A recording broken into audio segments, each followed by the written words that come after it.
I know that you have the panelists that they are going to take us through.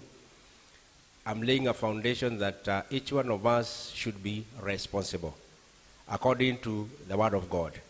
As we are aware that these letters were written by Paul addressing to his church, and this time was this church in the Corinthian or in the Thessalonian church, and he was telling them how they should live, how they should behave, how they should work.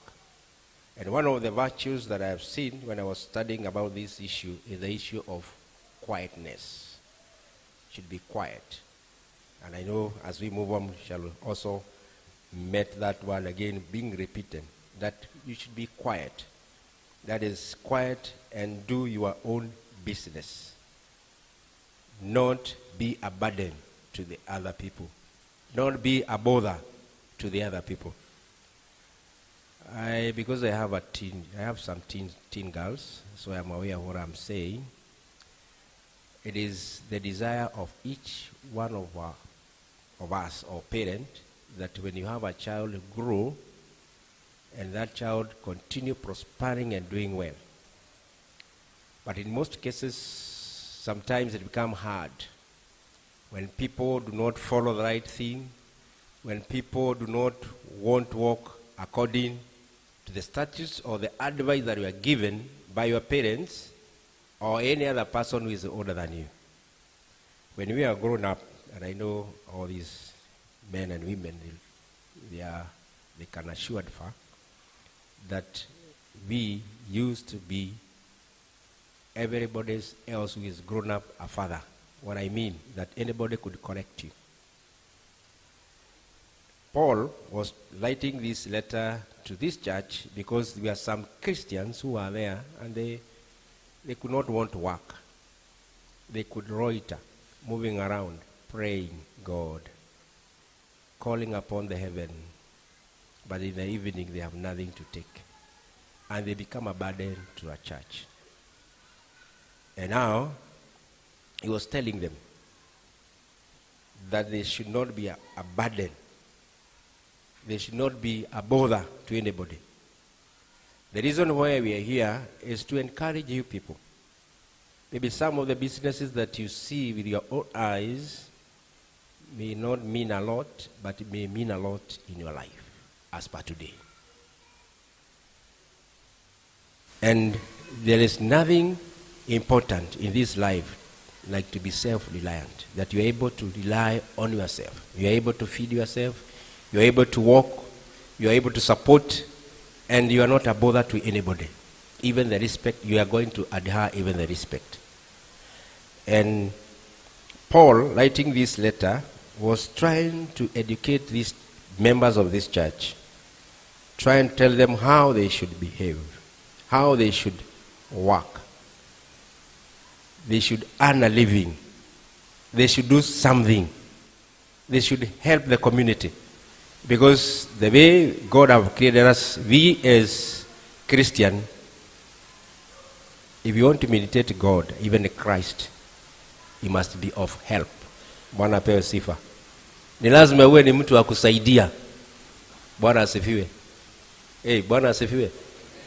Yes. Vijana, mpaka muweze hapo. So it is our responsibility to tell God to help us, that even the little thing that you see that can earn you something, do it. I know our brothers will speak about it. It might be shameful to the other people, but to you it will be of help, so that you may take it as a bridge as you move to your destiny. So it is a high time for us to understand this, that regardless of the stage that you are, because each one of us, we walk with the stages. Maybe you are in the stage 1, you are in the stage 2, you're also going to go to stage 3, that Lord will lead you. I would like us also to lead in the book of Acts, because our brother, Acts 20, verse 33, 35. Acts 20, Matendo ya Mitume, Acts 20, 33 to 35. Also, this was also a letter that was addressed to these brethren. I have not converted anyone's silver or gold or clothing. Get that? You yourself know that these hands of mine have supplied my own needs and the needs of my companions. Proceed.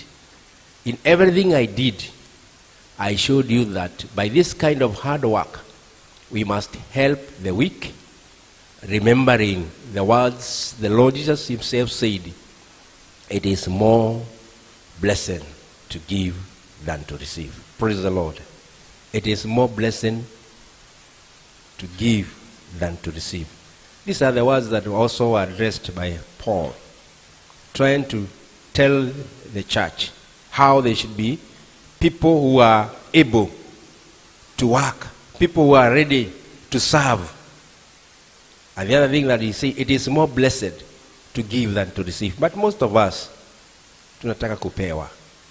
Hata mimi nataka kupewa. But the Bible is telling us it is more blessed to give than to receive.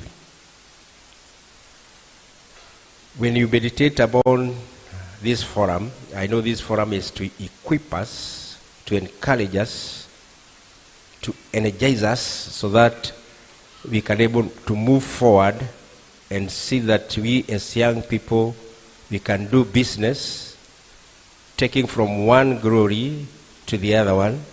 But also the Word of God is trying to shape us that we are supposed not to be choosy, but to be ready for any business that God will give you in that mind, regardless the simplicity of that business, or regardless the simplicity of that project. Take it seriously. Praise the Lord. Regardless that project or that business is taking you from one glory to the other, so that you may not become a bother of other people. If you read in the book of Ephesians 4:28, Ephesians 4:28, so it is also good to note this. Ephesians 2:4-28, the Bible says, let him that stole steal no more. Oh, can you forget it? Ephesians chapter 4 verse 28. Ephesians 4 verse 28, it says, he who has been stealing must steal no longer, but must work, doing something useful with his own hands, that he may have something to share with those in need. He who has been stealing must steal no longer, but must work, doing something useful with his own hands, that he may have something to share with others. You can also see these were advice the Christians were given, that they should work, you should work, do something useful with your own hands. Brethren, let me tell you, hakuna kitu kizuri in this life like doing your own business quietly. The Bible talk about quietly, because also we have known, I'm not very old now, I'm very old mzee sana, but I'm nifikisha 50th floor. And we have come to realize that young men and young people, and I was there, kipata mapeni kidogo tu, nataka kila mtu ajue. And sometimes we spoil our lives. We lose opportunity. We lost in drugs. We lost in drunkenness in this world. But if you do it quietly, you know, pesa ukiwa nazo isikusumbue, weka kwa benki, patia kanyi.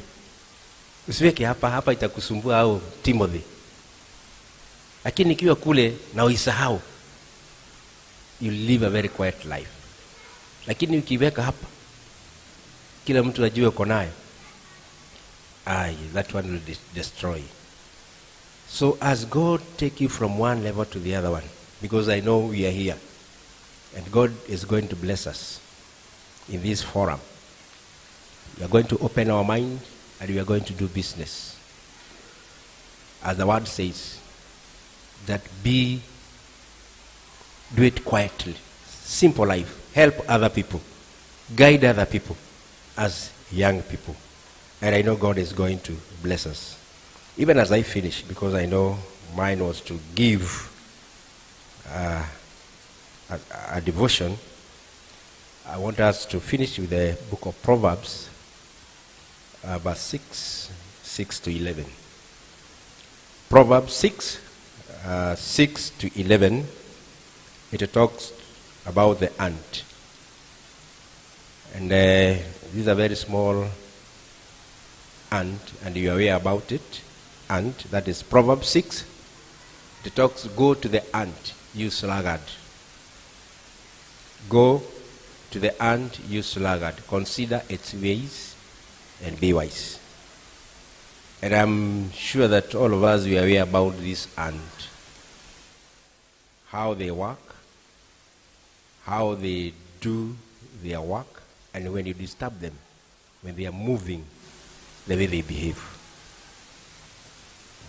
Go to the ant, you sluggard. Consider its ways and be wise. Verse 7. Verse 7. Now you're verse 8. I want verse 7. It has no commander, no overseer or ruler like you. You have your parents, you have your guardians, and you have the people who really lead you. But this ant has no commander, no overseer, no ruler. Continue, verse 8. Yet it stores its provision in summer and gathers its food at harvest. Proceed. How long will you lie there, you sluggard? When will you get up from your sleep? A little sleep, a little slumber. Wengine tunachelewa sana. A little folding of the hands. You fold our hands like this. Let's continue. Verse 11. And poverty will come on you like a bandit. I know you know how bandits really act. We have seen them in Western, in our Western, in our place like Baringo, and sarcastically like an armed man. Wache niwaambie truth. Hakuna kitu kibaya kama umaskini. That's the truth of the matter. Poverty. Poverty ni kitu kibaya. My dear brothers and sisters, my young men and women, let's wake up. A little slumber. You sluggard, wake up. Do something. Even if it is a community work, be there. And God is going to bless you. But if Kibaki alikuwa nasema kulegalega. Unajua kuna watu wanalegalega. We are moving from this place to the other. Let us not indulge ourselves in those kind of activities in our lives. God have called you. And even if you have gone to school and you're not working, take that opportunity for the little thing that you can do to bring to you a small income that will keep you going, waiting for the bigger dream that God have kept for you. Let us pray. Our Heavenly Father, we want to thank you for this wonderful afternoon you have gathered us here. Even as we meditate upon your word, that each one of us, we should mind our own business. We should work with our own hands so that Lord may bless us. We may not indulge ourselves in issues that may not give us the right direction. Issues of battling and doing other things that they are no longer in use. That thy Father, you may help us to fix our eyes unto you. Thank you, Almighty. Thank you even as we continue, Lord, in this meeting. speak to our hearts and our mind. In Jesus' name we pray and believe. Amen. Thank you.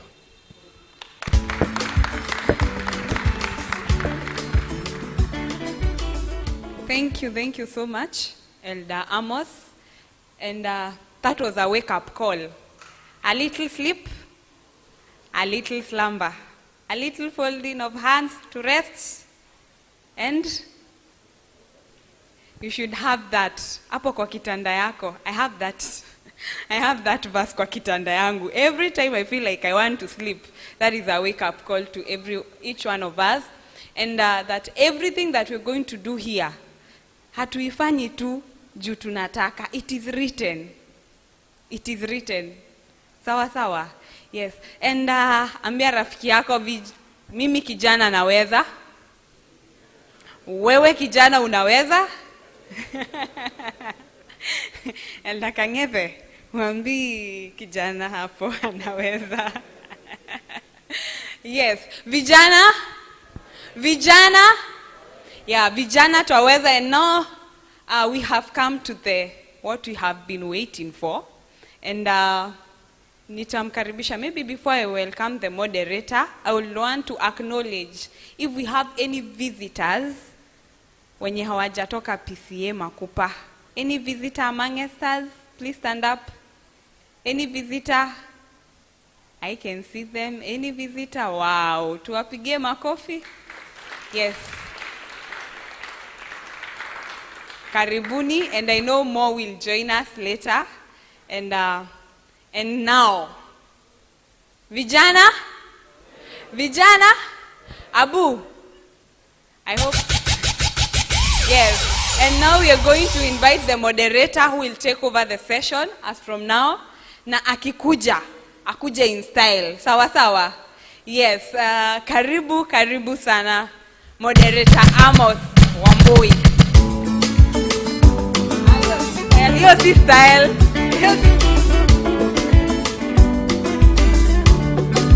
DJ Link. Tumpigie makofi hata akiingia. Karibu.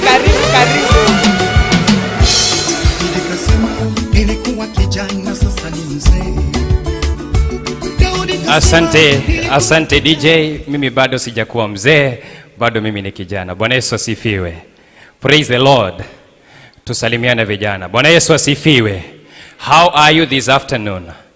Are you ready for this program? Vijana? Vijana lazima tuchagamke. Leo ni siku yetu. Form ni gani? Form ni hii. Form ni gani? Yes, form ni hii, na tunasema hakika kwamba vijana tunaweza. Siwaambie kijana mwenzako, kijana unaweza. Sasa naona kuna yule ambaye ako karibu na Mr. Kanyi. Sasa Tyson anashindwa abie Mr. Kanyi, kijana utaweza vipi? Lakini yote ambaye yuko hapa si ni youth kabisa, hata kwa roho ndani. Yes, so abia kijana. Shika kijana. Simama na yeye. Simama na huyo kijana, simama. Yes, we're gonna see that indeed vijana tunaweza. And this program is designed by the young people for the young people. And we are saying it is our time. Tell your neighbor, it is my time. Tell your neighbor so that he or she can feel included. It is our time. You can do better. Tell them it is our time. Tell them now, it is your time. Kama unamjua jina muite Kimani, it is your time. Tell them it is your time. And so, tell your neighbor you are enough. It is your time and you are enough.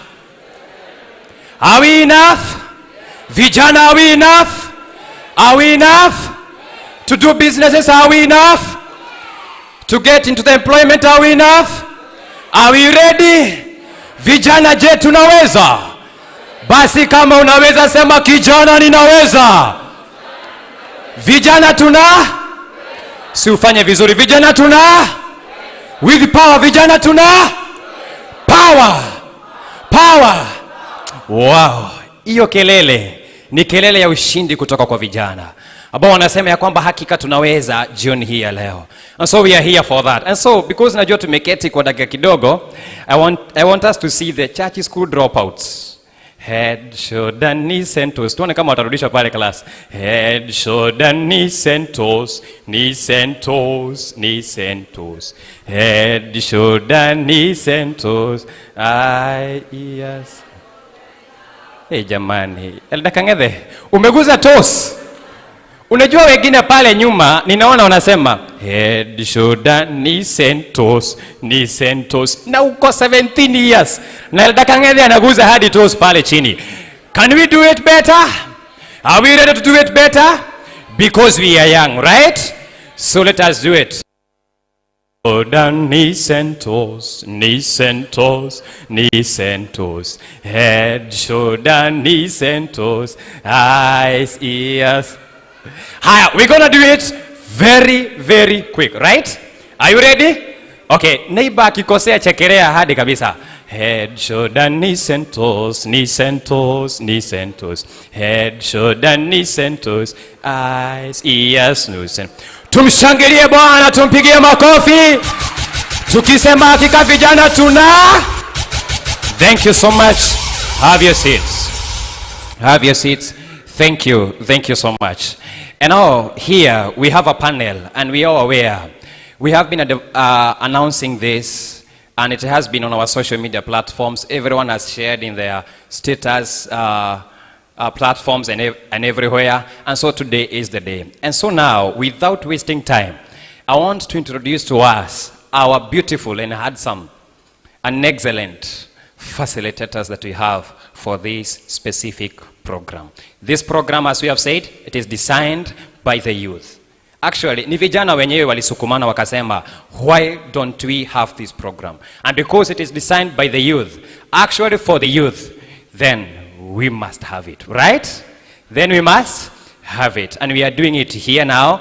Na tunasema kwamba uweponi mwa Bwana, kanisani pia kuna form. Si ni kweli?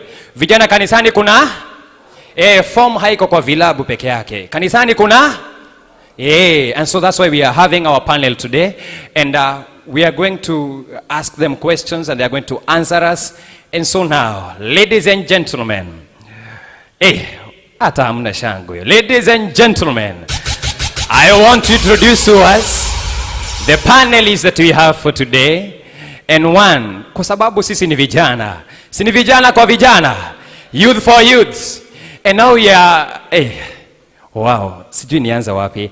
But we are privileged to have one of our own, our fellow youth, none other but CEO Cherry Bakers with us this afternoon. And so Karo Jenga, karibu sana. Igia kwa mandaha Karo Jenga. Wow. Wow. Wave to the congregation, to the crowd. Wow, thank you so much for putting that smile. Thank you so much. So that is Caroline Jenga, CEO, Cherry Bakers and Events. And so now, ladies and gentlemen, allow me to invite now one of our own too, a mentor to us, none other but Lawrence King'ora. Yeah, General Manager, Ufanisi Freighters Limited. Wow, thank you so much. Karibu sana, Bwana Lawrence King'ora. Thank you so much. And now, wapendwa, si wanasema equality ni muhimu, si ndio? Na diposa katika hii panel tuko na both genders. Igawa hatuko very balanced, saa hii katiba ikakuja sijui kama inaweza disband this one, but at least we have tried. And so I want to introduce to you and to bring to you one of our beautiful facilitators again, none other but Esther Muli. Yeah, karibu sana Esther. Yes, anaitwa Esther Muli. Karibu sana. Yes, Human Resource Manager at Vipingo Ridge Limited. Vijana, tunaenda kucheza golf kule bana. Vijana, are you happy? Thank you so much. And now, again, ladies and gentlemen, I want to bring to us one of our own. He has been serving here in this church. And we know that he has also been a mentor to many of us. And none other but Peter Kanyi. Wapi makofi? Karibu sana Bwana Kanyi. Peter Kanyi, branch manager, Equity Bank, Changamwe. Thank you so much, Peter Kanyi. And now, ladies and gentlemen, again, I want to bring to you none other but one man who inspires us in business. And he gives us every reason to start small, because he also started small. And now, Mungu amemfikisha bali. And it is none other but Elder Francis Jogu. Wapi makofi? Wow, karibu sana Elder. Yes, he is a businessman and the owner of F&M Enterprises. Karibu sana Elder Francis Jogu. And so now again, I want to bring to us vijana Vijana Je, tunamjua patron wetu? Anaitwa nani? And so now, I want to introduce to us our youth patron and also regional manager, Family Bank Limited, Elder Timothy Mogai Mochiri. Wow, thank you so much. Thank you so much. Elder, karibu sana. Patia MC mkono. Thank you. Wapi makofi tena ya Elder? Thank you so much. Wow. And now, ladies and gentlemen, unajua hapa sasa mimi naenda official kidogo jamani. My boss hapa sasa unajua lazima unaenda official kidogo. So ladies and gentlemen, allow me now to invite none other but the session clerk of Makupa Parish, a financial advisor with UAP Old Mutual, none other but Elder John Kangele. Karibu sana Elder. Thank you so much. Bwana amesema ndio. Basi nani? Je, ni nani ambaye anaweza kupinga? Je, kunaye ambaye anaweza kupinga? Abia kijana, Bwana amesema ndio. Yes, in this panel we are saying Bwana amesema ndio, and so now here we are having our panelists and I who will be taking through. I'm your moderator for the day, MC Amos Degwa, ndio jina yangu. Nashukuru Mungu kwa kuniokoa. And we are here for this program. We are here for the youth, and I know we are all ready. Thank you so much. And before we proceed, I want to notify us ya kwamba tuko live pale CAC TV. We are live on CAC TV Kenya, both on Facebook and YouTube. Kwa hivyo unaweza tupata pale CAC TV Kenya, ukiingia pale social media handles ya CAC TV Kenya, Facebook and YouTube. Kwa hivyo kama uko pale kijana ambaye uko nyumbani, unaweza ukatupata live pale CAC TV on YouTube and also on Facebook. Na kwa hivyo katika mchakato ambao tutakuwa tukiendelea nao jioni hii jema, unaweza ukatuma maswali yako pale about employability, about financial management, and also about entrepreneurship. And so you can send your questions in there, and I'm going to ask the panelists here, and I know that they are very ready to answer all the questions that we're gonna present unto them. And also you can follow us live on Pcea Makupa Church YouTube page, and also Pcea Makupa Church on Facebook. You can comment there, tell us where you're watching us from this evening, and you can also ask questions there. And you can also do this very honorable thing to invite your friends from wherever place they are in the world, so that we can all connect through that platform, both on CAC TV and on Pcea Makupa pages. And so here we go for the program that we have. And before I give to our facilitators to introduce themselves, we have said that this is called Vijana Twaweza program. And the youth are saying vijana wanaweza katika employment, na vijana pia wanaweza katika biashara. So vijana tunaweza katika njia zote, na pia vijana wanaweza kumanage finances zao vizuri. And so that is the reason why we have this program. And so now we have questions for the facilitators, but before I put the questions unto them, I want to give them the microphone to introduce themselves to us and tell us who they are.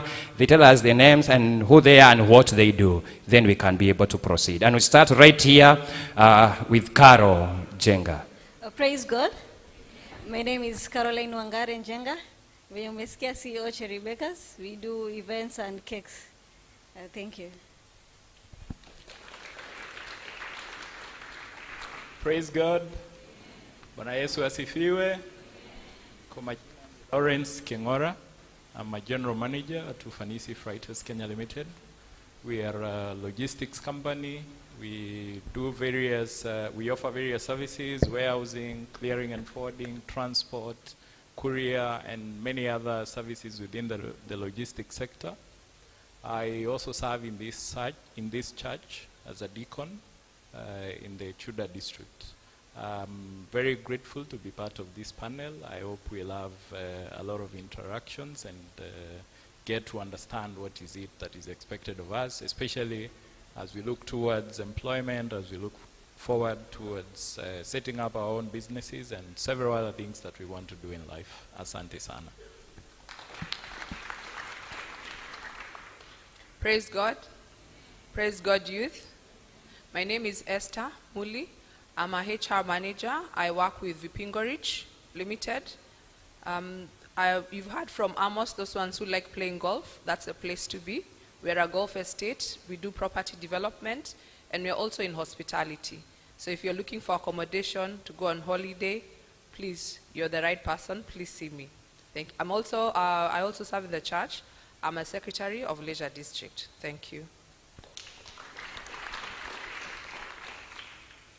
Praise God, youth. My name is Peter Kanyi Degwa.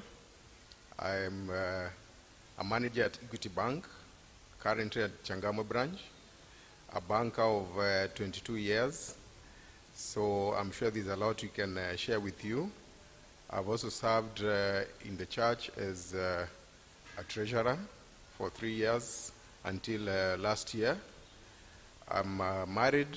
I'm a father of 3, 2 of whom are teenagers, like some of you. So I'm happy to interact with you this afternoon, and we are going to learn from each other. Thank you. Praise the Lord. My name is Francis Jogu Muidore. I'm an elder here. I'm a business person. I'm the current chairman of Pcea Makupa Palace Circle. I'm also an employer, because there are those that are employed by business. Katika service hapa nisawahi kuwa, nianze na youth. Nisawahi kuwa secretary wa youth hapa. Nisawahi kuwa deacon. Nisawahi kuwa the treasurer wa evangelism committee, patron and all those. And I'm gone for that. And I'm humbled to be here. Praise God. Praise God. Like Amos said, I'm Timothy Moshiri. I'm a career banker. I've worked for the last 20 years in banking. And of course, a lot of experience in business.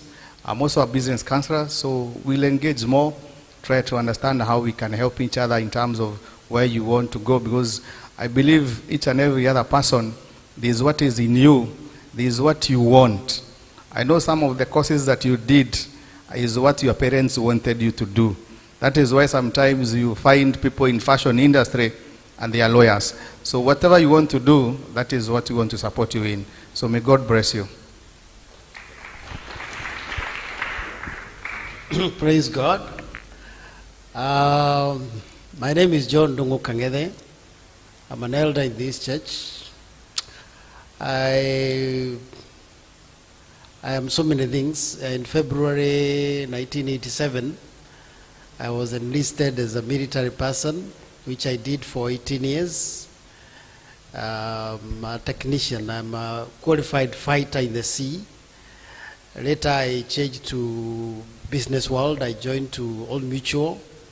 That's 18 years ago. So I've earned payslip for the last 36 years.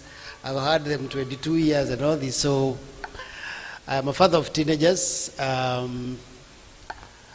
Teenagers or young adults. I've also been in this church for many years. In 1988, 89, I was the one doing what Evans do here.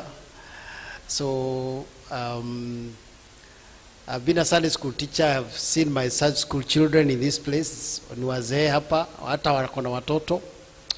I've been a clerk for this parish for quite a long time. So I've employed people here, and I am happy about it. Currently, I'm also serving in the church as the chairman of the Mirere hotels, Nairobi and Mombasa. So for those who want attachment or those, even employment, these are the channels that are here. But currently, what I'm doing, I'm a personal financial consultant. I show you not to ignore 10 bob. If you don't ignore 10 bob, 1 bob, then when billions comes, it's so easy to handle. But most of the youth, they misuse the 10 bob. They continue praying that millions come, and when they come, they still mess. So we are here to arrange that, and I'm sure God will give us a way out of this. May God bless you. Thank you so much. Let us clap for them. Thank you so much, our panelists, and to them that are joining us right now. We are live on CAC TV and also on Pcea Makupa Church Facebook page and also YouTube page. CAC TV, we are both live on Facebook and YouTube and on our screens. And so from whatever place you are watching us this afternoon, you can please share and like that live broadcast. You can comment there, you can like, and you can also invite your friends to come and watch so that we can all learn together. And also, you can also greet us from whatever place you are. You can write your question right there. We are going to ask our panelists this evening, and I know that they are going to address it. Thank you so much to our viewers. Thank you. And so I want to give a brief of how we are going to do it here. Each panelist will respond to questions that the youth have actually asked, and we have gathered them and we have them here. And so we have given a maximum of 2 minutes to exhaust your question. And so kindly, if you exceed 2 minutes, we will intercept you in a good way so that we can also give time to the other panelists. And I hope, again, I want to ask this question. Are we all okay with answering both in Kiswahili and English, because we've got viewers who may not get well all the content in English? So are we okay with Kiswahili? Thank you so much. Kwa hivyo tutaweza kuchanganya yote ili tuweze kufikia wapendwa wetu wote mahali ambapo wako, sana sana vijana. Na kwa hivyo sasa nitaanza na swali ya kwanza. Elder John Kang'ethe, ambaye pia ni financial advisor. Umetuambia kwamba umefanya kazi, you are trained army, na pia you are an electrician. And again, pia umetuambia kwamba uko katika institutions kadhaa ambapo uko attached. And you have just said here that we can see you for some attachment and maybe an employment. And so this question we put to you now, that since it's hard to make it alone, how and where can you get the right people to nurture your dreams? These are youths who are asking this. Since it's hard to make it alone, where can you get the right people to nurture your dreams? Well, I've read so many motivational books, even them that are written by people who are not Christians. But most of their best quotes, and take it to the bank, it is from the Bible. So if you are to get the best mentors, the church system is one of the best. Because even for them that do not believe in God, including some of the big rich men in this town, when you go to their office, they write a scripture in their offices. So the best place to be is somebody that is behaves like a Bible. He may not be a Christian, but somebody who is, because the Bible talks of people full of honesty, integrity, and people who are full of kindness. So they are free to give the knowledge. The other thing is that not everything that glitters is gold, because for me, I've seen young people, instead of following the people who can actually mentor them, They just been following the celebs. And is an evidence from what you wear, wherever we see you advertise. These guys are not necessarily the kind mentors to careers and to entrepreneurs. So my best place to get examples of the best entrepreneurs is in the house of the Lord. Whether it is from out there, get somebody who behaves as a Christian. Remember, the first Christians were called Christians not because they were confessing Christians, but they behaved like Christians. Christians do not have any other way but the truthful and the correct way of doing things. Thank you. Thank you so much, Elder John Kangede. And most of the youths who are watching us this evening, and most who are here with us here, some of them are in school, and others have actually finished school, and they are in search for a job. And when we were growing up, we were used to be told that soma ili ukaweza kuwa pilot, soma ili ukaweza kuwa daktari. Lakini sisi kama vijana tumesoma, hakika tuko na vyeti, tuko nazo zote, ukiitisha tuko nazo. Even in co-curricular activities, we are good and we are okay. But the question that the young people are asking, and this we directed to Esther Muli, what are employers really looking for? Because as young people, we are not able to understand what they are looking for, because we see like we are equipped, we know we are equipped and we believe we are equipped, but yet we keep on applying jobs here and there. And what are you really looking for?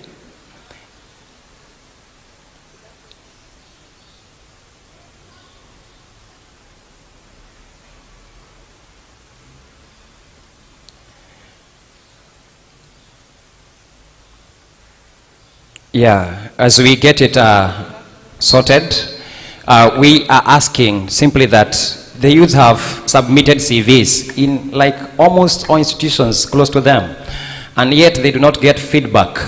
What is this that the employer looks for? Okay, thank you very much, moderator. For employers, basically one of the things we look at when you're applying for jobs, how is your CV? How does your CV look like? Most of us have a CV that we send to every organization without tailor-making the CV to the job that you're applying for. Because what happens, like for a HR, let's assume I work in the hospitality industry. I'm looking for a chef, right? And probably chefs have different sections. Probably I'm looking for someone who is in the hot section. But you've been a chef working in all the sections. The first thing I should be able to see when I look at your CV is those particular skills that I'm looking for. You worked in the hot section. This is what you're able to do in the hot section. I'm able probably to do red meat. I'm able to do white meat. The first thing that you see on the CV. Because you can imagine when you have applied for a job, I receive 100 CVs. Going through each and every CV is a Herculean task. So basically, I'll be looking at those CVs that actually pinpoint what I'm actually looking for. So the first thing is, please tailor-make your CV to the job you're applying. Again, back to the question, what is it that we are looking for? Are you employable? Employable means you need to have the right technical skills that I am looking for. That is one. Two, when you come for the interview, do you have the right communication skills? Are you able to speak properly? Three, in terms of creativity, do you think outside the box? Are you someone who's innovative? And lastly, how are your interpersonal skills? How do you relate to other people? Those are some of the things that we are looking for. When you're applying for a job, ask yourself, do I have the right communication skills? Tick. My technical skills, I'm applying for an electrician, I'm applying for a chef, I'm applying for a receptionist. Do I have the technical skills that are required? Tick. Do you have the interpersonal skills that go with the job? And then again, we just don't want someone to come and warm the desk. Am I creative? Am I innovative? Am I that person who will go over and above? Thank you. Thank you so much, Esther. Thank you for that. And thank you for telling us about whether we are employable.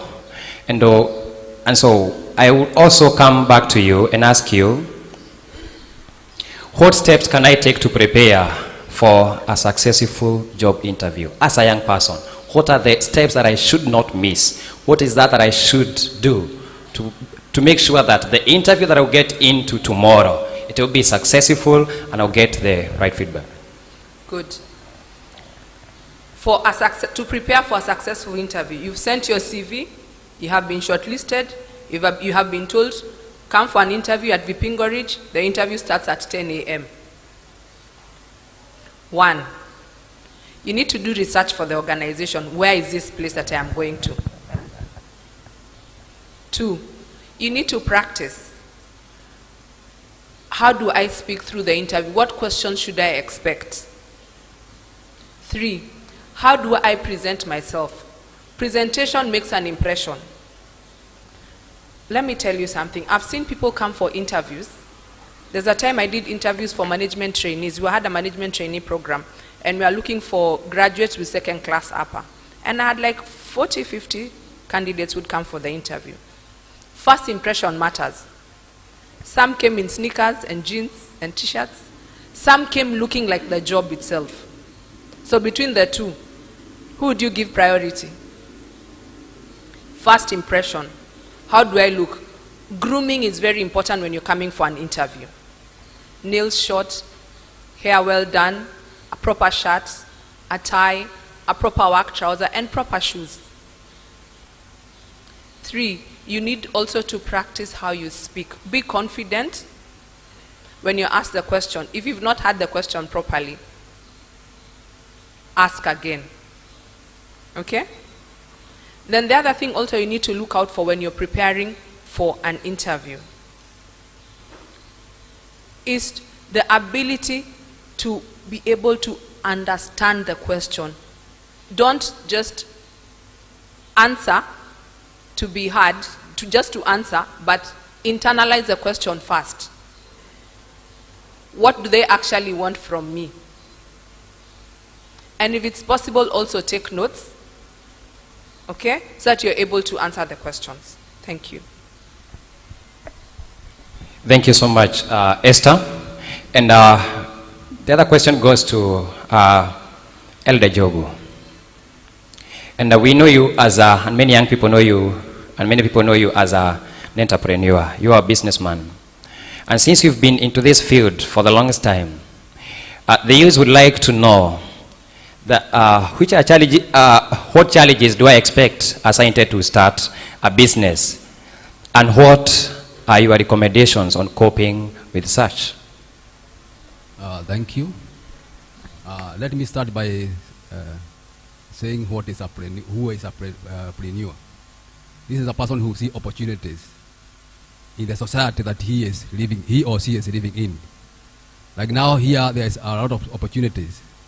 If you take the contact of all these people here, and then try to start doing research of what they are using, that is an opportunity, and you can make a very good business.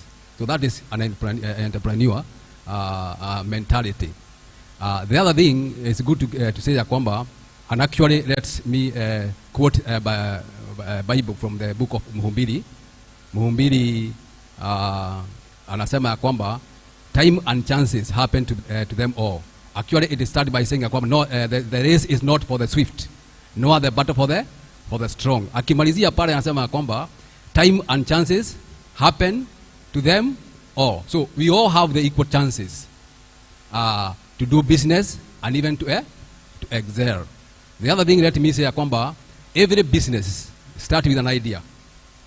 You are a product of an idea.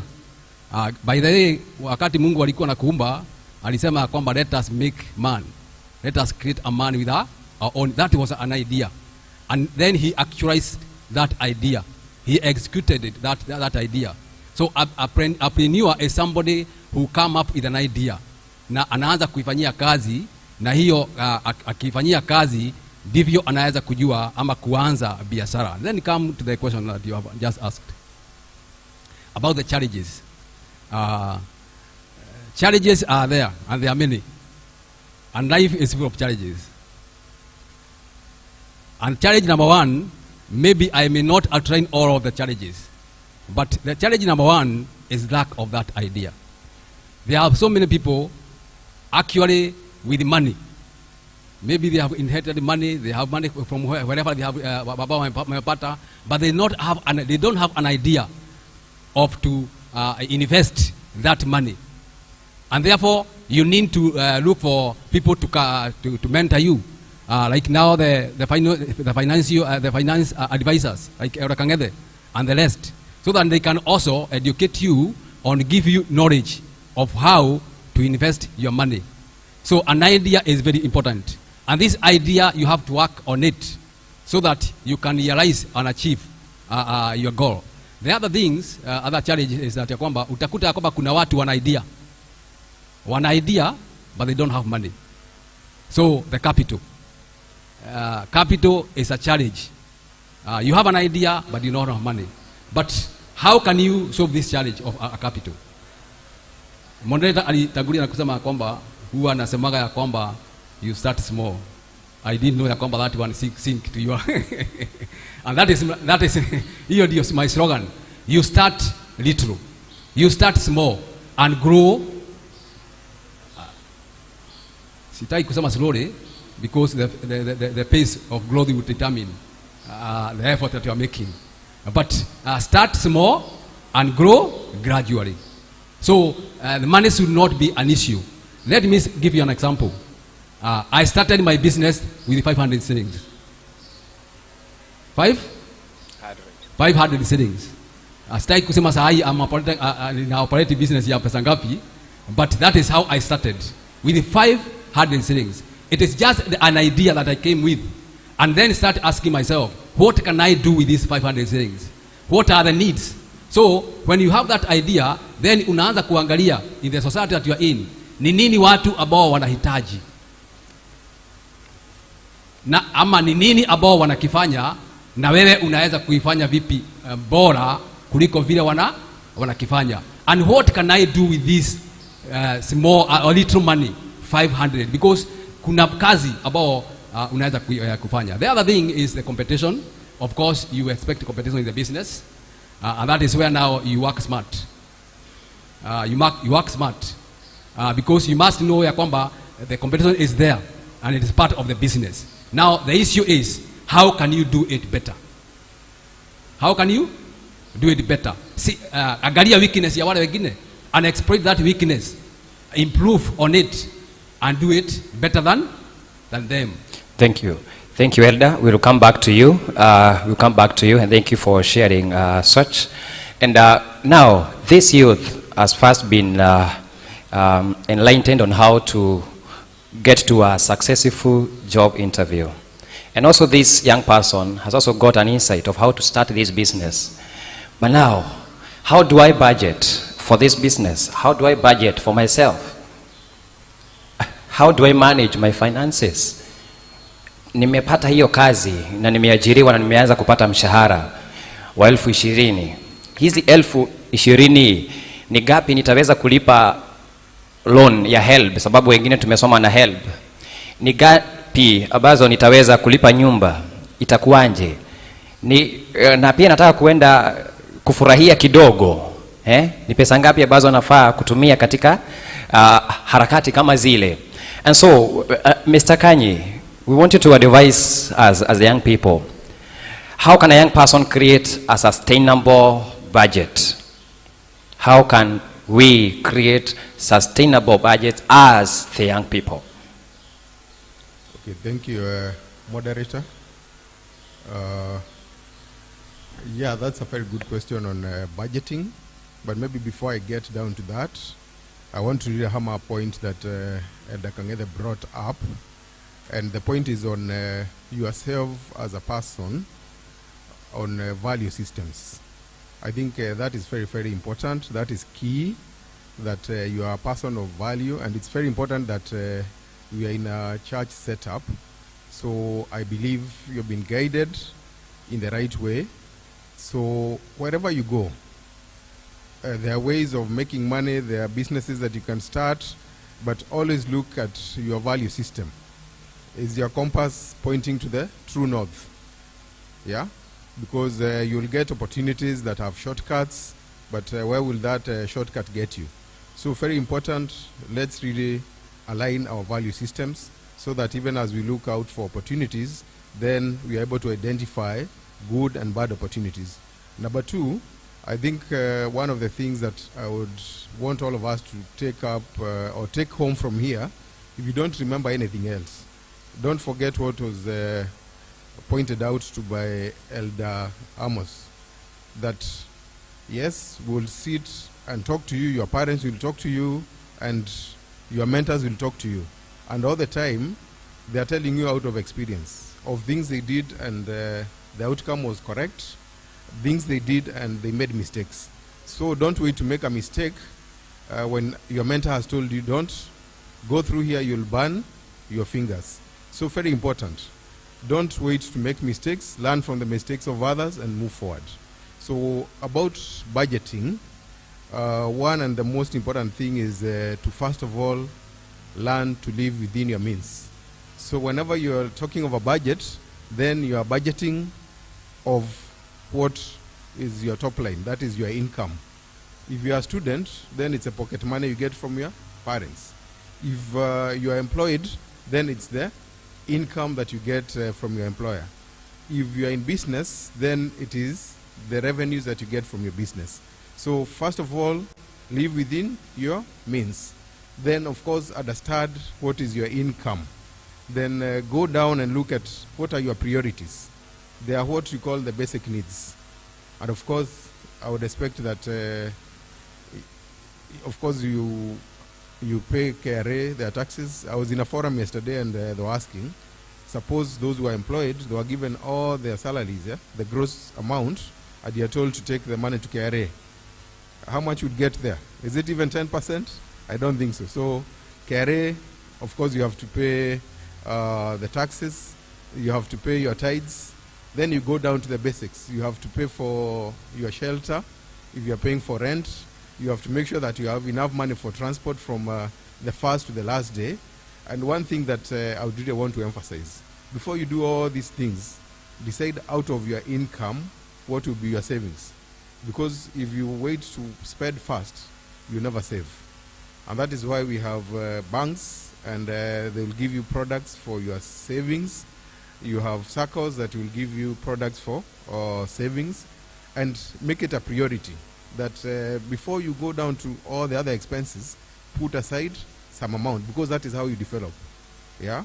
And also on savings, whatever means that you identify as a saving maybe vehicle, make sure that it is money that you cannot access at midnight through a mobile app. Because it's money you can access maybe through the ATM, that is not really saving. Yeah? So, if you are looking at growing your savings, then think of an account that is separated from that 24/7 access. So let us really focus on that. And I think that way, then we will develop, because you will save. That means then you have money for investment, like Elder Jogu said. If you need to start a business, then you have to have saved some money.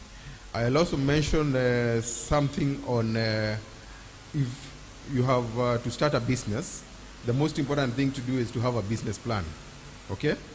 A business plan, so that first of all you ask yourself, what is it that I want to do? Maybe I want to open a kinyozi. Then what do I need? Itemize the things that you need. You need a shaving machine, you need the chair, and you need a barber, you need to pay rent. So itemize that, then ask yourself, what are the possible sources of finance? Do I have the savings? Will I approach a bank for a loan? Will I go to personal savings? Will I go to family? So very, very important. Thank you, Moderator. Thank you so much, Mr. Kanyi, and thank you for the insight about budgeting. And thank you. There's something you've touched on, and you said, for example, we take an example. I want to open up a kinyozi somewhere, and you've said how I itemize and do all that. So that says it is an idea that I have. Also, Elder Jogu said and talked about an idea that every business, that we as young people, we needed to scan the environment around us, and we see that opportunity, and we have that, and that idea we execute it. Now, these young people who are here, who are seated here, and others, millions of them who are watching us this afternoon, they have ideas. they really have ideas, a lot of them. And actually, if we will give them a platform here, you would all be amazed by the ideas that they want to execute. But then, the biggest question here comes, and I want to direct it to Elder Timothy Muchiri. And the question is, how do I mobilize resources? Because I have this idea. I want to start a car washing machine. But how do how do I mobilize the resources? I want to start a bakery. How do I mobilize the resources? Like, the question is, okay, who can finance my idea? Do we have people who can finance our ideas as young people? Because I'm not employed at the moment, but I have this idea. My parents have no money to share with me so that I can start that business. Who is that can finance my idea? The youth are waiting. Thank you, moderator. I think what we need to realize is that resources are always scarce. And as Elder Jogu said, we have to start small. Because most of the times where we have issues is when people want to start things out of maybe speculation. Maybe you've passed somewhere, you've seen a very big kinyozi, you've seen a big bakery, so you want to start at a certain level. But the best thing, like he has said, always start small. Because when you start small, you also understand your business. I've seen instances where customers have come to borrow money and they want to go direct, they want to do a big shop, they want to do a wholesale. How do you run a wholesale shop and you've never run a kiosk? These are dynamics. You have to start small. And it's actually one of the principles of the kingdom, that you start small, then you grow. From the mustard seed, then you grow. So in terms of where you can be able to source for this capital to start, there are many ways. Once somebody has correctly said, you need to have a business plan. And you need to do proper research. Not hearsays, not what people are talking about. You know, sometimes there is a hype. Like the other time, there was a hype of coils. Ukieka coil, unaweza uza, so you go and buy coils. Wengine walikura karibu miezi mbili. Because you don't have anywhere to sell. Because you also need to understand and ask yourself, this product that I want to sell, do I have customers? Is there a need for what I'm selling? Like now you can have a very good idea. You want to sell blankets in Mombasa. How many people will buy blankets in Mombasa? Is there a need for blankets in Mombasa? So first of all, you have to understand what is it that you want to do. And in each and every business, there is a way you can start from the lowest level. I've seen customers who started very low. I remember there's a certain customer who started their business with 1,000 shillings. And today, she's running a very big electronic shop here in town. Millions of business. Just starting small. What is the starting point of this business? Because every other business, if it's a car wash, you don't have to start by buying a machine. You can just identify an area, then you can start by washing with a bucket, then you save money, then you buy a car machine, then from there you move. In fact, if you get together and understand how these, most of these successful people have run, they started very small. So in each and every business that you want to do, and also the other thing that you also need to understand, you need to have passion in what you want to do. Do you want to do something that maybe doesn't interest you? Because if you do something that interests you, then it doesn't matter. You can go to Kongowea today and buy 1 bucket of viazi and go and sell it. Then tomorrow, you know, mobilizing resources is not a problem as long as there is a will. Because if you are a student, you have pocket money, you can save part of it. And I remember at some point, is a time I was running a kibanda at Mtwapa. And I started very small. That time, it was just a side hustle. And I started it with 2,000 shillings. So I would go to Kongowea very early in the morning, buy those nice tops, go and pass them. Then I would take them to a kibanda in Mtwapa. You buy 10 of them. At the end of the day, you create something. So it is actually starting small. Because wherever you start big, there's a problem because you don't understand the whole system. And last is, I don't know whether I still have, I remember there is a customer. It actually was not a customer. It was actually a colleague. because he wanted a big business. When he left, he was given his 5 million shillings. So what he decided to do is to go and buy a truck. And then he had made a very nice office. The office costed almost 2 million, and he bought the truck. Then 3 months along the way, the truck broke down. So is he going to get money from the office? You've put very nice gypsums. So the essence is whatever you want to do, there is always a starting point. Thank you so much, Elder Timothy. Kwa dakika moja tu nataka kurudi kwako nikuulize. Vijana pia wameandika the business plans, wako nazo, they have proposals.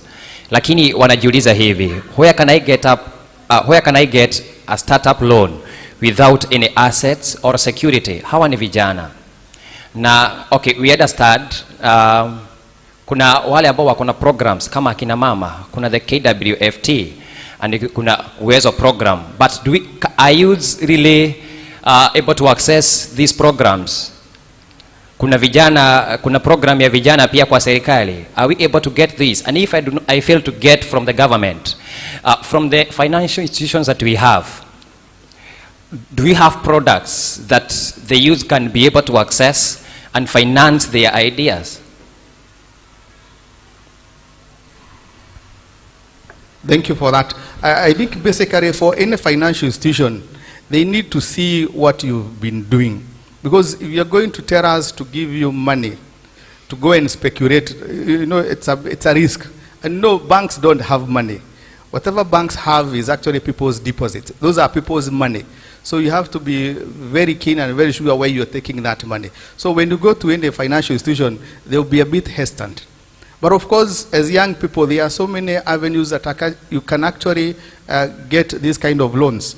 Of course, there is a Hustler Fund. I don't know which remits they have given you, but I know people who've gotten remits as low as 500 shillings and they're able to do something. So Hustler Fund is one of them. Number 2, there is Youth Fund. Youth Fund, I've seen people getting money from Youth Fund. Then there is Women Fund. Then there is Kenya Institute of KIE. Not KIE, Kenya Institute of, what is it called? Of Manufacturers. There's a fund they have. So what you need to do, you just need to form a group. Then you have something in common. Then you're able to approach Youth Fund. They will give you money. But of course, they'll give you as a group. For other financial institutions, you have to start from somewhere. What you used to say is that lazima utoke nyumbani uende kwa stage ni upande gari uende, but no vehicle will come from your home. So lazima uanze mahali. Anza hiyo kidogo, then we can see that I've been selling 10 bananas. Now I want money to increase my stock. Because the other times, what we've seen from experience, Kanye will tell you, there's a time that we were funding youths. There was a youth fund. And what we realized that would give money, people would go buy clothes, people would go buy hi-fi system, Walkman phones, all those things. Because imagine you have 20,000 and you don't even have a plan. So you start consuming the same money. The next thing, you don't even have money to pay. So what I would urge is that you can use your savings and save, and of course give yourself a timeline. Because you're also doing a research. You say, by such and such a time, I would want to start a small business. Then from your research, how much do I need? If you want to start a Mutumba business, how much is a bill? Maybe a bill is 20,000. So how long do I need to take to save as a student to buy this Mutumba? I know you get even from your parents, from relatives, and I've also seen people approach people who have very good ideas. You can actually approach an investor. There are people who have money. You can approach Elder John and tell Elder John, I have this idea, and you can expressly show him that he's going to get his money back. Because that is what is important. You tell him that I have this idea, the only thing that I'm missing is actually the capital. Then you can agree, because I've seen so many people, even in ICT, they've been able to get seed capital from investors. Once you're able to give your idea and you're able to explain and to show clearly that it's a viable idea, there are many people who are ready to invest in your business. As long as you yourself, you believe in it. Lakini zile, naenda kujaribu. nani atajaribu na pesa yake? Thank you so much Elder Timothy Muchiri. Asante sana. Tunapoendelea ni vizuri kukaribisha wale wote ambao wanatupata kupitia CAC TV Kenya, both on Facebook and also on YouTube. Mahali popote ambapo unatupata, tunakukaribisha sana kwenye hii program. Na tuko hapa katika Pcea Makupa, tunaita hii ni Vijana Twaweza program. It is Vijana Twaweza panel. Vijana wanasema ya kwamba wanaweza katika ajira, wanaweza pia katika biashara, na pia vijana wanaweza kuwa good financial managers, na pia katika talanta. Pia vijana wanasema ya kwamba tunaweza. Na kwa hivyo ukiwa pale ambapo unatupata, ukiwa nyumbani, ukiwa mahali popote pale ambapo uko, tunakukaribisha, na pia tunakuambia uzidi kukaribisha wenzako mahali tu wako, waje waweze kubenefit from this program. Na nikiangalia pale katika mtandao wetu wa Facebook wa CAC TV, ninaona Timo N Kamau anatutazama, pia tuko na Ruben Derito, ninaona tuko na Jogona, tuko na Kimoigo, na wengine wengi ambao wanatutazama pale katika mtandao wa CAC TV on Facebook, na pia tuko na wengine wengi ambao wanatutazama kupitia CAC TV on YouTube. Na wote ambao wako pale nyumbani, pokeeni salamu zetu kutoka hapa Makupa, na tunaendelea na this program. And so back to the conversation ambayo tuko nayo, ningetaka kuelekeza hili swali sana sana kwa Bwana Lawrence King'ora. Na swali ambalo vijana wanauliza ya kwamba nimeenda hiyo interview, nimepata hiyo kazi, na nimeingia kama kijana pale kazini. How can I be able to build healthy relationships in a workplace and productive ones? How can I be able to build healthy relationships at workplace? Karibu Bwana King'ora. Thank you, Bwana Moderator. I think when we talk about relationships, we have, everywhere we are in a society, we are relating with people. And there's what we expect in a relationship. There are issues of trust, there are issues of communication, there are issues of integrity. You know, when you have made a commitment to somebody, do you live up to that commitment? So even at the workplace, you've gone to the work, you've entered into a contract with your employer. So do you live up to the expectations of that contract? Uliomba kazi, umepewa job description, inakuelezea matarajiwa na matakwa ya hiyo kazi. Are you really living up to that? Because that is your first relationship in employment. Then there is a relationship with the people that you're working with. There's a relationship with your superior, there's a relationship with your peers, and maybe there's a relationship with your juniors as well. How are you relating with them? Are you a dependable person? If you're given an assignment by your boss, are you dependable? Are you able to deliver it on time? That is a relationship you're building with your boss. Your colleagues, can they trust you? You're working as a team, and you've been given an assignment to deliver on. Are you the person that will bring the team down, or you're the person that will bring your team up? That is a relationship with your peers. There are people that you're reporting to, and how do you interact with them? Do you relate with them in a respectful manner? Can they look up to you as a supervisor that is able to guide them, that is able to mentor them? That is a relationship you're building. So we have to be very deliberate at the workplace in the way we want to be seen, in the way we want to relate with people. Be someone that can be counted to. Be someone that is respectful. And I think even as we're discussing here, we've talked about values. We are Christians. We live our lives in a way that emulates Christ, whom we follow. So in your work life, do you emulate that life? Can people look at you and say, wow, I want to be like so-and-so? He's someone that, you know, when we talk about our Christian life. So it is a relationship that we're building, and I think we should be able to cultivate those relationships beyond the workplace as well, because that is when we get to understand one another. That is when we get to, you know, to bond together. So as you go for your lunch break, can you go with your peers and sit with them and discuss? When somebody does not come to work, do you really bother to find out what is happening to my colleague.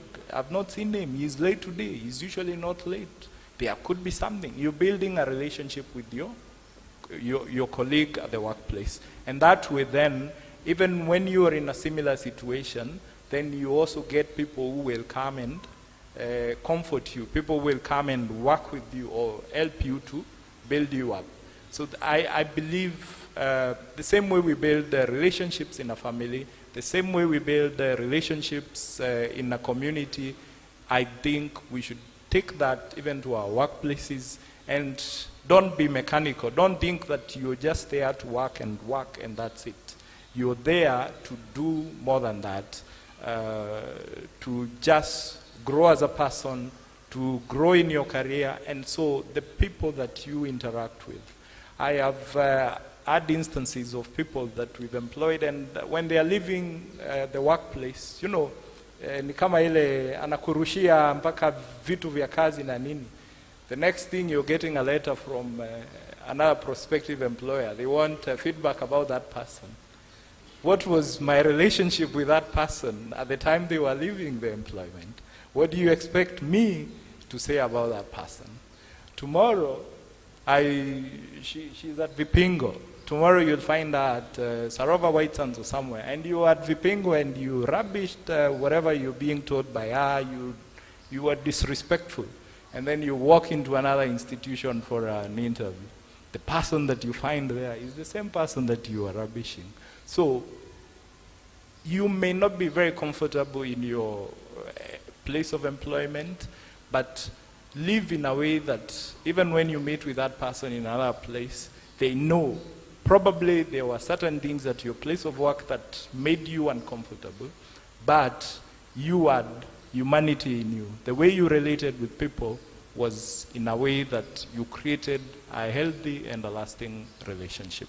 Thank you. Thank you so much, Mr. Kingora. And we continue to appreciate every panelist who is here. Thank you for the wonderful insights that you are giving our viewers and the youths who are here. And so now, we want to come to Caro Jenga. And we know Caro and, as a young person, and every young person who is here in this forum, they admire what you do. They admire to become big event organizers or event managers. And so the youths are asking, what are the challenges you have been able to encounter as a young person? Because we know this field, it has people whom we call who have dominated in the field for the longest time. How are you able to beat the system and to get into it and be a master like you are now in the events field? What are the challenges that you encountered as a young person, and how are you able to overcome those challenges? Thank you, moderator. First of all, let me add on what you asked about the finances and all the capital. Okay. Let me mention, nimekuwa shortlisted last week on the Ongoza Academy that is doing the cohort 3 in Mombasa. We are having a training for 7 weeks. After that training, we'll be given a grant of 100,000 Kenyan shillings. So, but we are 40 of us. So out of the 40, tumembo 7. So there are also grants out there. I posted that poster kwa group ya youth. You come out and apply. I don't know if you guys saw that. I posted it. But many niliamua apply. So there are grants, there are fellowships that are out there. Kuna yepi iko Mombasa pale Mewa. You can apply online, the Nelson Mandela Fellowship. They are taking the youths. Actually, there's also the Barack Obama or Nelson Mandela. A friend walienda Washington DC for that fellowship near UN. It is funded. Everything is funded. So there are platforms for us with. Si uchukue simu ingia tu TikTok. So ingia, tafuta grants, tafuta okay, unaweza anza alone, but imagine a grant. But they have a follow-up of it. Si yetu unapewa pesa, then unaanza kuenda out ama kuhafa nayo. So there are grants out there for us. The challenges, one of the biggest challenge is being a young lady in business.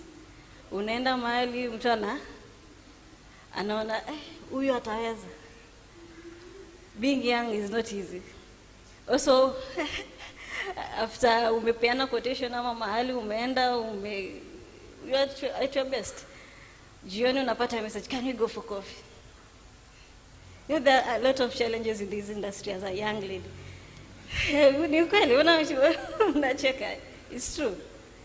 So it's you to determine what you want, what is your vision, what is your focus. Kama unataka biashara yako igrow ama ikufe. Because you may get that tender, ukienda hizo macoffee dates or what, but what about the next tender? Because unaweza pata hiyo ofisi ili change. But what you set kwa hiyo ofisi, unashindwa huyu atafute mwingine. So that is the biggest challenge. Pia hiyo capital, nyingine sime bado age. Unaenda mahali unasikia mama keki ako wapi akuja akatishe keki. Unatokezea afu mtu anashindwa, nimesema mama. Mimi nasema personally, Elder Njogu spoke about the business perspective. Hizo challenges zote tunapitia, capital, competition, but also balancing life as a youth and in business. So you're supposed to be a role model to some people, ama to people. At the same time, you are supposed to run a business, and at the same time, you are a youth. You want to go to have fun, ama to do some stuff. But sasa unangalia, this will compromise my standard. This will compromise my image ama my brand. So, yeah. Thank you so much, Carol. And I'll get back to you. And maybe you can take us to your journey kidogo. Who is this person that ambaye ulimuona, labda kuna mtu ulikuwa unasikia ambaye anafanya events, ni nani ambaye umefuatilia sana, ambaye ulisema mimi nataka kumuiga huyu, this is my role model, or this is the guy or the person who have inspired me? Who has inspired you to be where you are? I have a lady anaitwa Nora Nzige of Zetu Events. She's at Leisure. She does very nice deco. And yeah, she's very good at what she does. And she's born again, yeah. Yeah, she's my role model, yes. Thank you so much, Carol. And now I go back to Elder Timothy. And please, Elder, would you kindly tell us, how can a young person balance between employment and own business? Yes, we've been given good insights about how to sustain ourselves and to get into employment. Others, we have gotten insights about how to start businesses. And yes, there are them who are in employment, and they have been able to mobilize some funds, and they have been able to save. And now they want to venture into a business. How? And most of the times we call them, tunasemanga side hustle. Ni vipi ambavyo side hustle haitaweza kuconflict na hii kazi ambayo mimi nimeajiriwa, ambayo ndio imekuwa ikinipea unga, imekuwa nikilipa rent kupitia hiyo kazi? How can I be able to balance between employment and own business? Elder. I think what I would say is that it depends on what you're doing and what you want to do, because there are side hustles that are very demanding. You have to be out there. So you have to decide, because of course the priority is to your employer, because if somebody is paying your salary, then of course you need to prioritize the time that you're giving to them.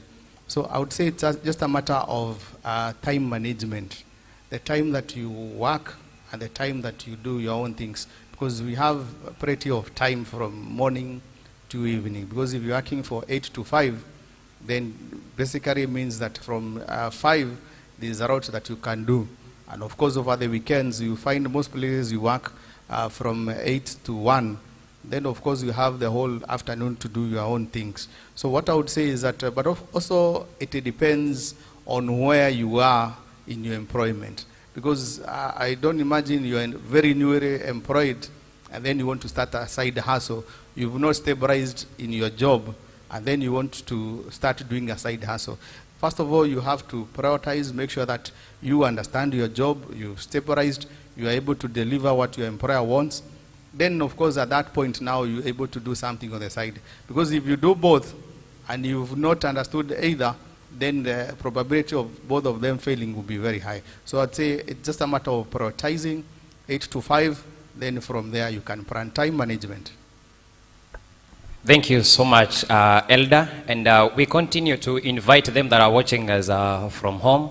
Wale ambao wanatupata kupitia CAC TV na pia Pcea Makupa on YouTube na pia Facebook. Kuna wao ambao wanatupata katika kwenye runinga zao wakiwa nyumbani, na tunazidi kuwakaribisha kwenye this broadcast ambao tuko nayo hapa. These are Vijana Twaweza program, ambayo unaingia mahali pale, unaweza ukaandika swali lako kwenye mitandao yetu ya kijamii, CAC TV on Facebook, na tutaweza kuipata, ama Pcea Makupa, na tutaweza kuuliza hilo swali kwa hawa panelists ambao wako hapa, ili tukaweza kulitatua hilo jambo ambalo limekuwa ni kisugumkuti kwako wewe kama kijana. Kwa sababu panel hii ambayo tuko nao siku ya leo, it is meant to address those issues that are affecting us as the young people. Kwa hivyo uliza swali lako pale na tutaweza kuliuliza wote ambao wako hapa. Na nikipitia katika hiyo mitandao yetu ya kijamii, namuona Maina JM anatuambia anatutazama kutoka Mombasa. Namuona Kamau Nancy anatuambia congratulations youth, anaweza kutuwatch kutoka Pcea Red Hill Parish. Na pia namuona pale Abros Mwendi ya Getonga anasema anatutazama kutoka Presbytery ya Magumango Central Gero Church. Na pia namuona Hector yuko pale anatutizama. Na pia namuona Grace John kutoka mahali ambapo unatupata kutoka Nairobi. Pia Ruben Derito akiwa upande wa Roiro. Na pia namuona Jane Jogona tena anasema ya kwamba it is very encouraging. So we are continuing to get feedback kutoka kwa watazamaji wapendwa ambao wanatutazama. Pia Mide Kenywa kutoka pale Bakasi ukitutazama, pamoja na Blessed Noble Brian namuona anatutazama, na anasema ya kwamba I would like to know what is a good loan and a bad loan.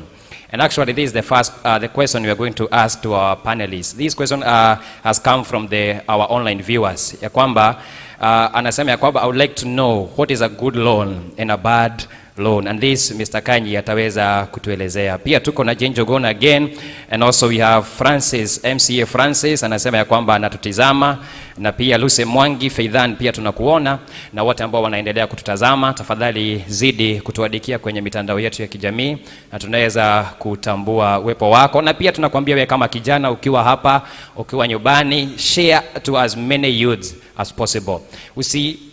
Hivi ndivyo unavyoweza kushika kijana mwenzako mkono. To share this information ili iweze kumsaidia. Usijiulize wewe kama kijana unaweza saidia kijana mwenzako vipi.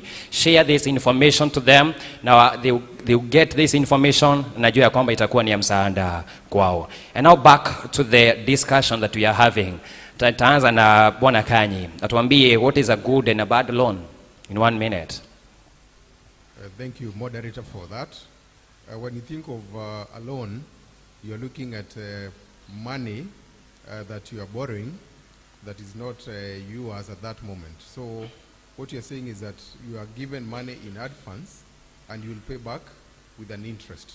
There's a cost for that money. So one of the things that you have to look at to identify whether a loan is good is, number one, what is the cost of that loan? Yeah? What is the cost of that loan? What is the interest rate? What are the other costs? The negotiation fees, yeah? Because one of the things that we forget is to look at the cost of that money.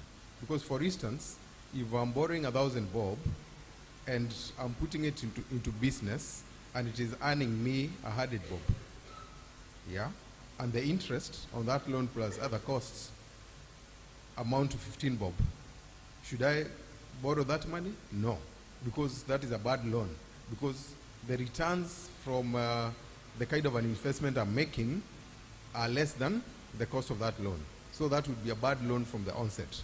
But at times, we don't look at that. We look at the accessibility of loans. And that is why nowadays when you get to your phone, there are things that pop up asking you to borrow.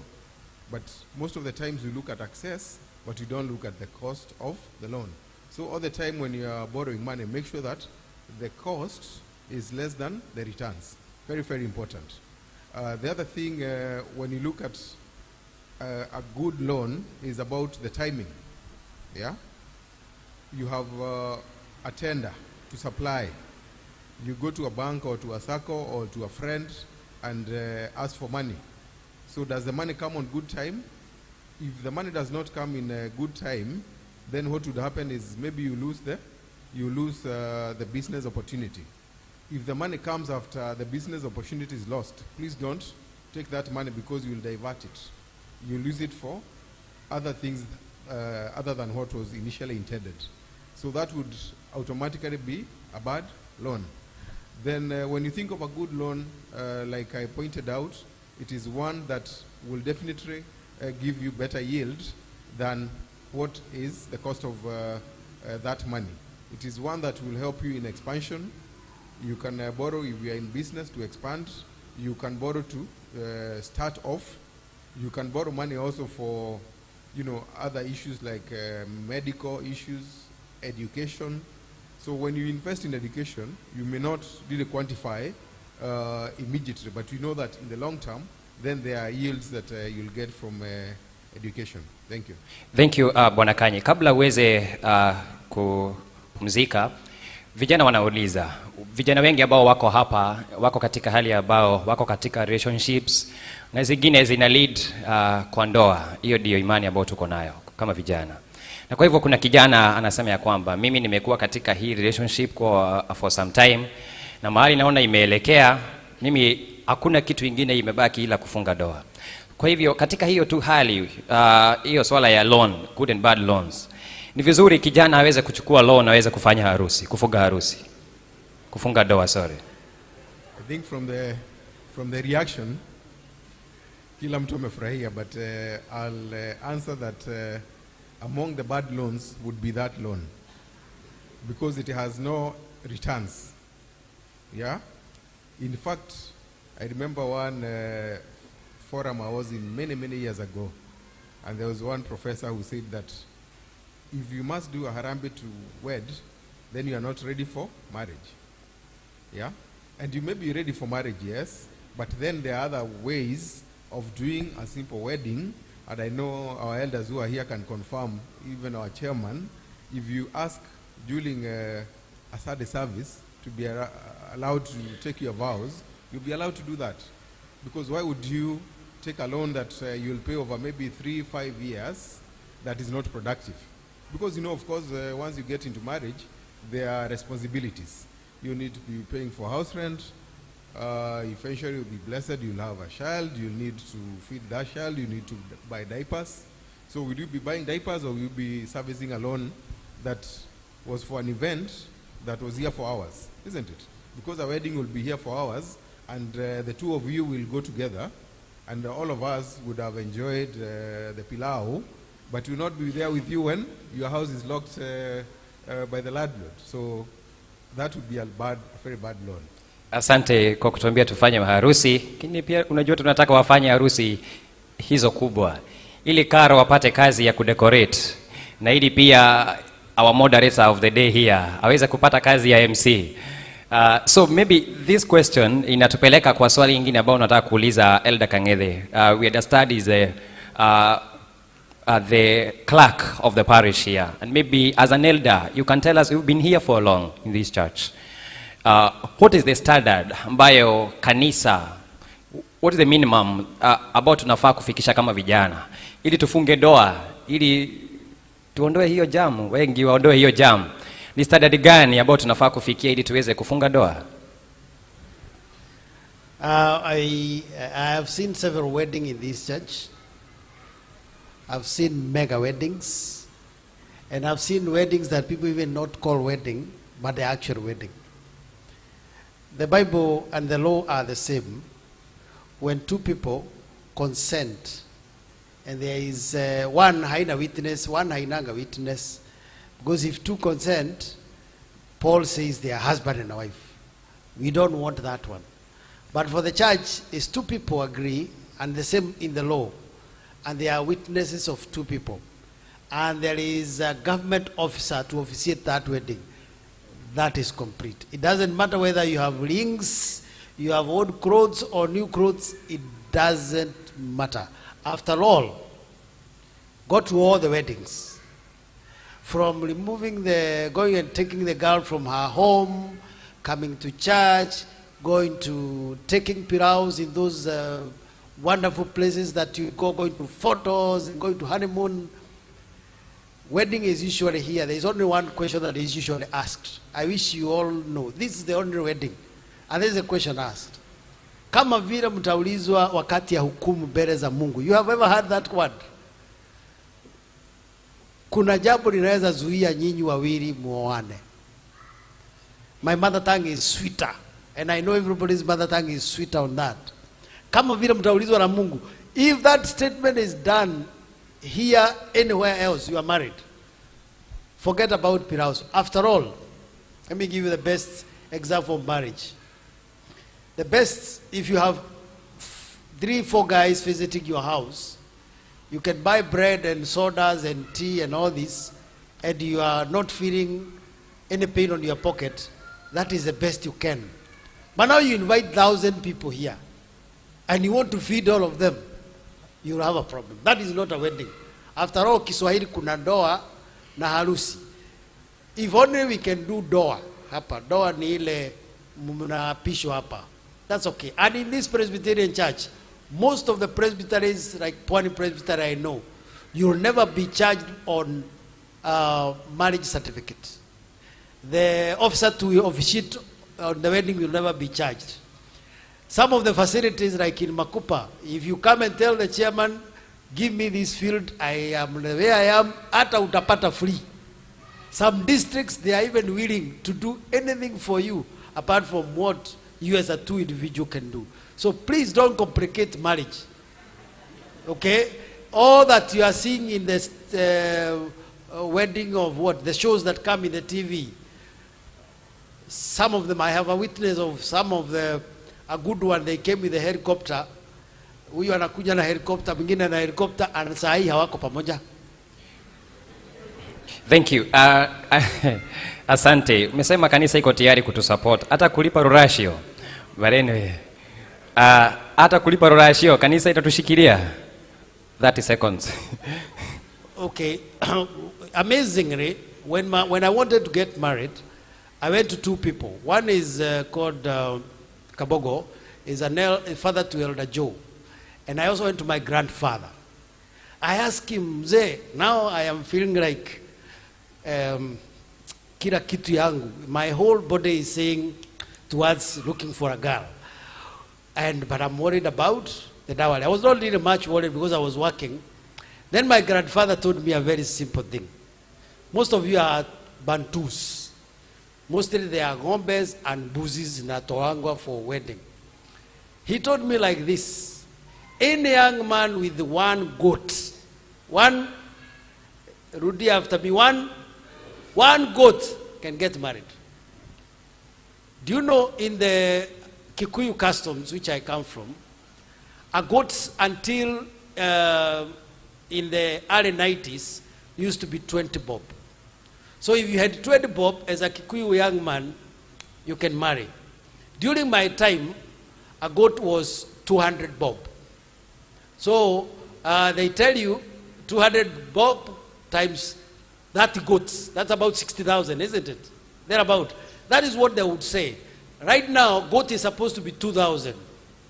But most of the people have become greedy. They are putting a goat 14,000, 20,000. But according to the genealogy, at this time a goat is 2,000. So if you have 2,000, young man, approach me and we will go with you. It is true. After all, if that mzee akikataa kuchukua hiyo 2,000, for example, mwende na yeye uko na mpata watoto, si bado mmeoana? So it is true what my grandfather told me. As long as you have 1 goat, sababu ukiwa na goat moja upeane kule, si next year utapata ingine. And finally, most of us, what we are fearing in our African culture, it takes forever. Unarashia until, like, hata ukifa, your children, if you are not finished, they continue paying, isn't it? So are you fearing to start with 1 goat? Go with 1 goat. Asante Elda, unaweza pia tupa mkopo tukikuja, tuombe ingilisha igere. Tuanze jamani, si ndio? Tuanze, sio? Asante. Thank you so much, Elder, for those wonderful insights. And indeed, even our viewers wanasema ya kwamba it is a very informative session. And you can all agree with me that indeed it is a forum that we need to continue having now and then, so that we can inform many youths who are watching us out there. And we want to appreciate the management of CAC TV. We want to appreciate the management and the leadership of CAC TV, led by the director of CAC TV, Reverend John Bae, from wherever you are, and your team. We say thank you so much as the young people for giving us this platform, so that we can be the light to the other young people who are watching us wakiwa nyumbani. Kwa hivyo tunasema asante sana kutoka hapa Pcea Makupa Mombasa. Vijana wote wanasema ni asante. Kwa hiyo uongozi wote wa CAC TV na wote ambao wamehusika kuhakikisha kwamba hii program inaweza kufikia kijana yote ambaye ako pale nyumbani, mwingine akiwa Nyeri, akiwa Kakamega, akiwa mahali popote ile, anaweza kupata hii program live ambayo it is designed to inform and to empower the young people. Naona Wajiro Gudo, that is our mom here, anasema ya kwamba congratulations, anatutazama. Kwa hivyo tunasema ni asanti. Thank you so much, mom. We have Fidelis Kafura, anasema ya kwamba follow from Gatondo. We also have LL Paula, anasema ya kwamba anatutazama. Tuko na Simon Kiriongi, anasema ya kwamba ako tuned kutoka Karen. Na pia tuko na Lucy Mwangi, anasema ya kwamba anaweza kutupata loud and clear. Na pia tuko na Jane Jogona, na pia Minor JM anazidi na kuongezea building relationships at the workplace. Some points there, anasema ya kwamba respect everyone. Anatuambia pia tena set boundaries. Na pia anasema ya kwamba do what you were employed to do. Na kwa hivyo tunashukuru sana sababu ya this conversation ambayo inaendelea baina ya vijana. Na at this point in time, I want to kuelekea kwake Esther Muli. Na asante sana kwa sababu ulitupeleka katika hali ambayo sisi tumeingia katika interview. Na hata kabla tuingie katika interview, ukatuandaa vile ambavyo tunafaa kutayarisha CV zetu, and to tailor make them to fit and to modify them to fit the job and the post that had been advertised. And now again, ukatuambia jinsi ambavyo tunafaa kujipresent kwa interview, vile ambavyo tunafaa kubeba file. Now before ningetaka utuelezee how should we carry our files as we go to the interview. And also again, to add on that, how do I negotiate my salary? Because mara mingi kama vijana tunaulizwa ya kwamba umeenda katika interview na unaona ni kana kwamba wamefurahishwa na kila kitu chako, lakini tena mahali siji kama hapo ndio kizungumkuti na kuanga, wanakuuliza ungetaka tukulipe pesa ngapi? Na hapo vijana wengi hawajui jinsi ya kujibu. Tushauri vipi kama vijana?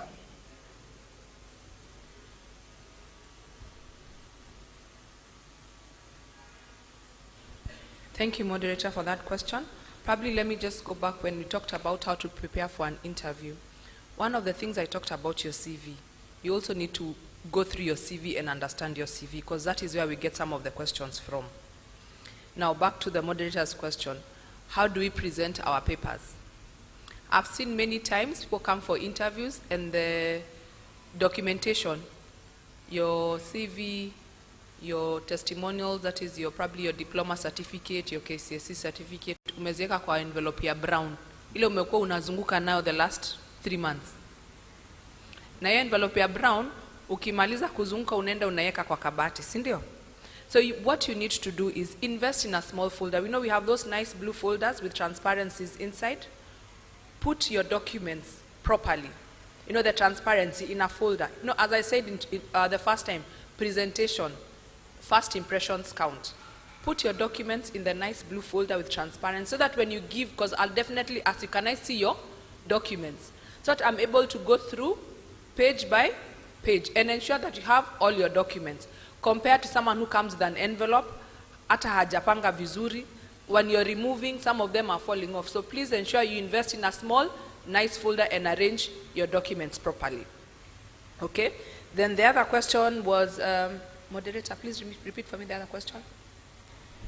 Hiyo swali nyingine vijana wanauliza ya kwamba, how can I negotiate my salary and benefits, and how can I ensure I'm being paid fairly? Very good question. Now, when you've applied for a job, as I said earlier, it's always good to do some background check Okay? And then as a youth, you're coming into the entry level. Okay? You have finished your diploma or you've gone to the university. This is your first job. Definitely you'll be coming through at an entry level. So sometimes it's good to do your mathematics. If I'm staying alone, what is my rent? What do I need? Just do that rough mathematics of how much would I want to earn at that, and be realistic. Because I've seen people come for an entry-level job, and I'll still go back to my first example when I told you we did a management trainee program, and we were paying for the management trainee program. But just to understand the candidates better, I would ask them, what is your expected salary? And you're coming in as a management trainee to be taught. Some told me 100,000, others told me 200,000 shillings. It's good to know your worth, but is it realistic at that point when you're coming to an entry level? It is not realistic. But again, I'm not asking you to undersell yourself, because there are others who are too afraid because they desperately want the job. You ask them, what is your expected salary? They'll tell you, nipatie tu 20,000. Na mimi kama HR, my budget was 40 to 45,000. So what am I saying? Please do a bit of background research. Ask around. Ask your peers. Ask people probably who have worked before you. I'm going for this interview at Vipingoridge. I'm going for an entry-level job as a receptionist or an accountant. What do you think would be the range? And sometimes nowadays with Google helps a lot. If you Google, you're able to find some of the salaries, isn't it? You're able to find at least a rough idea of the salaries that you're looking for. And then again, when you come to the table, he's talked about negotiation. What are you bringing to the table? Because we are not all the same, isn't it? You're coming, one, there are some who will come and the only thing they do have is their degree certificate. They've never gone to any, probably even attachment, probably they just did one attachment. But you've been out of school for the last 1 year. What have you been doing during that 1 year? Experience sometimes also helps you negotiate. You come to the table and tell, you know what, madam, apart from just my degree certificate and my attachment experience, I've gone ahead and worked at Works for the last 6 months, and this is what I'm able to do, and this is what I'm able to bring on the table. That gives you an opportunity to negotiate a better salary. Okay? So please make sure that you have a bit of add-ons when you're coming to the table to be able to negotiate for a salary. Thank you. Thank you so much, Esther. Tunashukuru sana. Thank you. And now we have one of our own in this church, and he's a CEO of Pcea Makupa Parish Sacco. Na hii ni sacco na pia kanisa zingine na pia vijana wengine ambao wanatutazama pale wako karibu na area zao ambazo wanaishi. Kuna saccos ambazo ziko, lakini vijana wanajiuliza, hizi saccos, who are they designed for? Do we have products in the sacco that are favoring the young people? Or what do I need to do to access loans in the sacco? And again also, you would help us answer, which is the best place for the young people to invest, in a sacco or in a bank? And give us why, and tell us why we should invest either in the sacco or the bank. And also, you tell us who you are and the institution you work for, and maybe what you do. Thank you. Karibu sana Bwana Joroge. Thank you, moderator. My name is Joseph Joroge. Currently, I'm the CEO of Pcea Makupa Parish Sacco, our sacco here. I've been in the banking industry for around 17 years, and I have quite an experience. One thing I would like to say and to encourage all of us here, that as long as you have an ID, you are a citizen of this country, you qualify to be a member of a sacco, wherever you are. Currently, the biggest movement that has ever worked in the world is a sacco, a savings and credit movement, because people are able to come in their small way, pull resources together, and they are able to fund each other, and they are able to do their business. So wherever you are watching us from, if there is a sacco near you, a regulated sacco where you are very sure that your money will be safe, it's good for you to join. Everyone who earns, and when I mean who earns, it must not necessarily be a salary, but you go somewhere for a kibarua, you get paid by the end of the day, it's good to discipline yourself to be setting aside something as a saving. Those of you who will be privileged to be employed, and by the end of the day, the end of the month, the employer pays you a salary. It's always good to join a savings plan. And the best saving plan is where you tell the HR to deduct your salary at source. One of us here told us that before you start planning how to utilize your salary or your income, first think about savings. And he mentioned that savings should be kept in a place whereby you will not access them overnight, via WhatsApp, via an ATM. And those who are employed, you can also talk to your HR. One of the best ways you can save is, for example, through a pension scheme. Your salary is deducted at source, and you'll be able to accumulate your savings over the years towards your old age.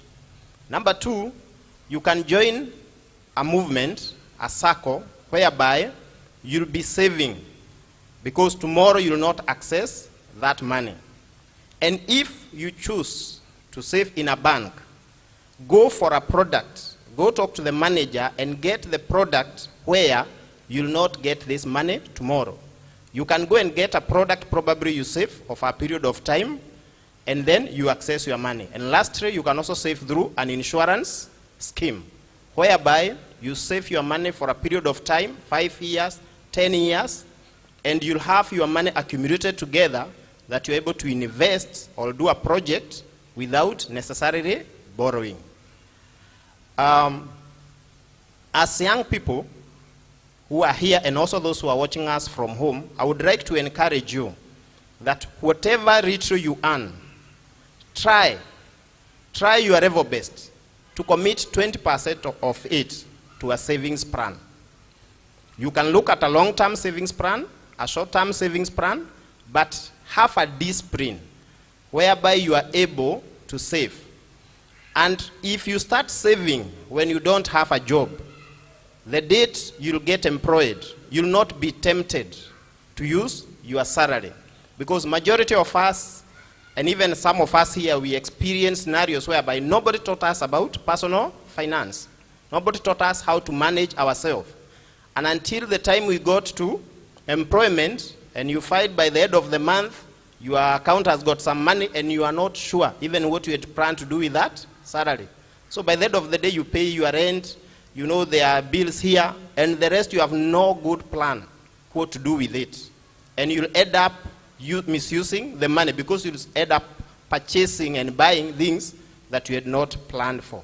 So the best thing, get to a system where you are able to save in a way that you are not be able to access this money. Number two, save this money in a way that when you need it, again, you'll not be struggling to get it. And that's why I said, for example, if you choose a SACCO, go to a regulated SACCO. We have a regulator called SACCO Societies Regulation Authority, SASRA. Go to a bank that is regulated by Central Bank of Kenya. Don't just go to a bank because you saw it on the streets.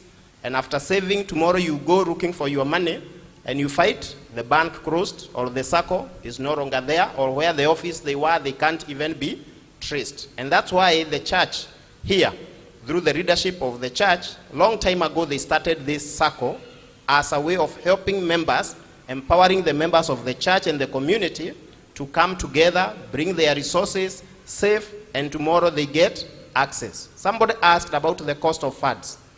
When you go to the industry, and I believe you all have these phones whereby they keep popping on your screens. When you look at the percentages that they read the money to you, either on a monthly or the period, go compare it with a SACCO, go compare it with a bank, go compare it with a microfinance bank. Those are the things you need to factor in tomorrow when you'll be saying, I have saved, I need to borrow. The cost of funds is very, very important. So as young men, I would like to encourage all of us, whether employed or not, as long as you can raise 100 shillings per month, join a movement, start saving, and it will help you a lot. Thank you so much, Bwana Joroge, and thank you so much. I know that you're going to share the flyers that you have with the young people here so that they can get to interact with some of the products that the Pcea Makupa Parish Sacco, ambaye pia ni mmoja mfadhili wa hii panel ambayo tuko nayo, pamoja na mfadhili mwingine ambaye anaitwa CAC TV, ambapo unatutazama ukiwa nyumbani, ukiwa kupitia CAC TV Kenya on Facebook, CAC TV Kenya on YouTube, and also on Twitter at CAC TV Kenya, na pia pale kwenye runinga zetu wale ambao wanatazama wakiwa manyumbani. Naona Miriam anasema anatutazama, anasema following, good job. Na pia inamwona Simon Keriongi anasema ya kwamba anazidi na kutazama. Blessed Noble Brian pia tunakuona. Honorable Charles Maina pia tunakuona. Ruben Derito tunakuona. Purity Waboi pia tunaweza kukuona.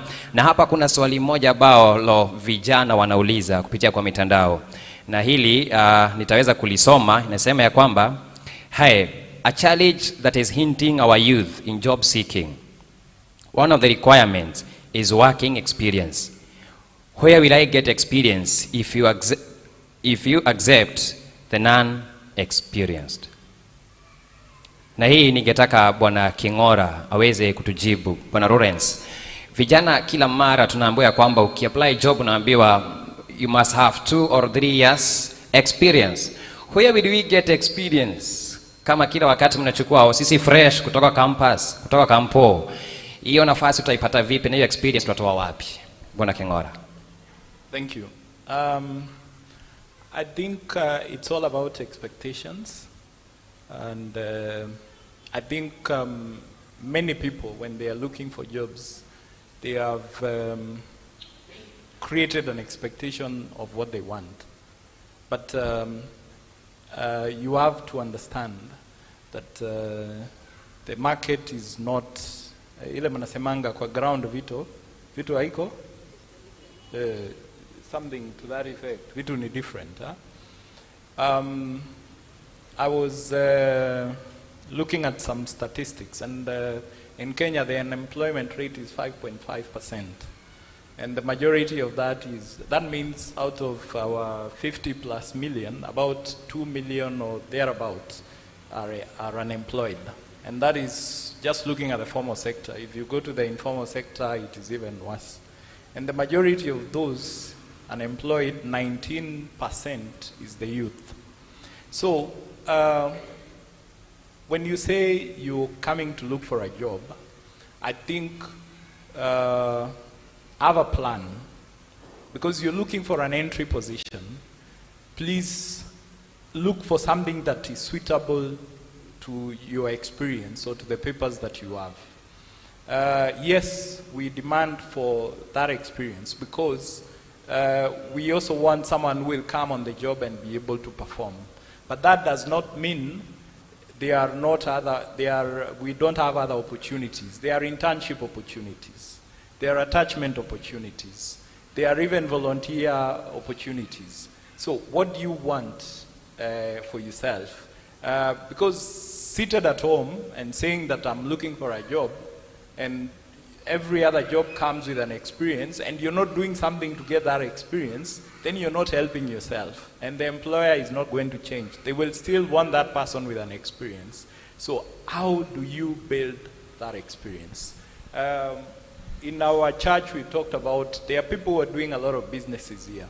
If you're an accountant, can you probably approach one of these business people and offer some accounting services as you learn on the job? Can you seek for that training opportunity? Even if it's a 6 months training opportunity, you're gaining experience. If you have IT knowledge, there are so many jobs online that people are doing today, and they are gaining experience. So it is about going out and searching for that experience. The experience will not come to you seated, but you have to do something to gain the experience. Look for the opportunities, like she said. When you're looking for finances, there are fellowships, there are grants, there are all those other things. So the same with employment. There are opportunities, not just the initial employment one, But you can get internships, you can get training opportunities, you can get attachment, you can volunteer and gain the experience that you need. And then you will be in that position to get the job that you need. Thank you so much Bwana King'ora kutuambia kwamba vijana tujitume. Na ni hakika tunasema kwamba vijana twaweza. Hiyo ndio hashtag ambayo tunatumia. Vijana twaweza katika talanta, vijana twaweza katika ajira, pia vijana tunaweza katika biashara. Na kwa hivyo pia vijana tunaweza kujituma ili tukaweza kupata these opportunities. And so thank you so much King'ora. Na wakati huu ningetaka kuelekeza swali langu kwa Elder Jogu as a business person. Ni wasia gani ambao unaweza pea kijana ambaye anataka kuanza biashara? Na ningetaka uweze kutuchorea taswira ama utuambie some of the mistakes that young entrepreneurs make before and after they start a business. That the mistakes that lead to the failure of that idea and a collapsing of that business. One, and hiyo sitaki kuiongea sana because my colleague have mentioned it. It's about working plan. But in that working plan, a very good working plan must have an element of marketing. So when you are in business, you have to market yourself. Suppose you have a product there, and you are not marketing yourself, you are not telling us what you are selling, then we might not know. And we might, tunaweza kutembea mahali bali sana kuitafuta, na uko na very good product. So you must market yourself. The reason why maybe challenge ni pesa ya kumarket. No, you can use the forum that are free, the social media. The social media, you can market your product. The other thing is when you have a forum like this one, you can say what you do. The other one is patience, uvumilivu, kukosa uvumilivu. Because vijana wanataka kuanza biashara na immediately iwe kama ni ya Elder Jogu. Things don't work that way. Elder Jogu ametoka mahali bali ili afikishe biashara yake mahali pale. Kwa hivyo mpaka uwe na uvumilivu, because that is a mistake that you do as a young entrepreneur. Ya kwamba unataka kuanza kitu na kiwe instant. It is a process. It is a journey to walk. The other mistake that we do as young wanabiashara wachanga ni kwamba they are not in ability to make decision at the right time, wakati ambao unafaa, na informed decision. So biashara huwa sinakaa sikichange. And you must be able to adapt to the changes that are coming along with the business. I can give you an example. Wakati wa corona, so many business closed up. It is only those who are able to adapt that survived. Elder Jogu was products zake alikuwa anatoa zote nje. And now the mipaka imefungwa, kila kitu kimefungwa, kule anatoa kumefungwa. How do I survive? I had to change. I had to adapt that change and come up with an idea of which other product can I sell that are available locally. So what I'm saying ni kwamba you must be able to adapt with the changes so that you can still remain relevant. So that is about the decision making at that time. The other thing, that the mistake that we usually do, na nilianza kusema about the idea. And that one, you have an idea, but you have no goal. You have not set your goal right. You must set your goal right and also stay unto your goals. So sometime we start something, and along the way when the challenges come, because the challenges they are there to come, we divert from our goals. So your goals and your objective, you must stick unto them.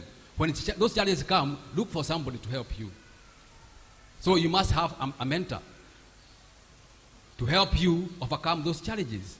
So those are the mistakes that we do. And there are so many.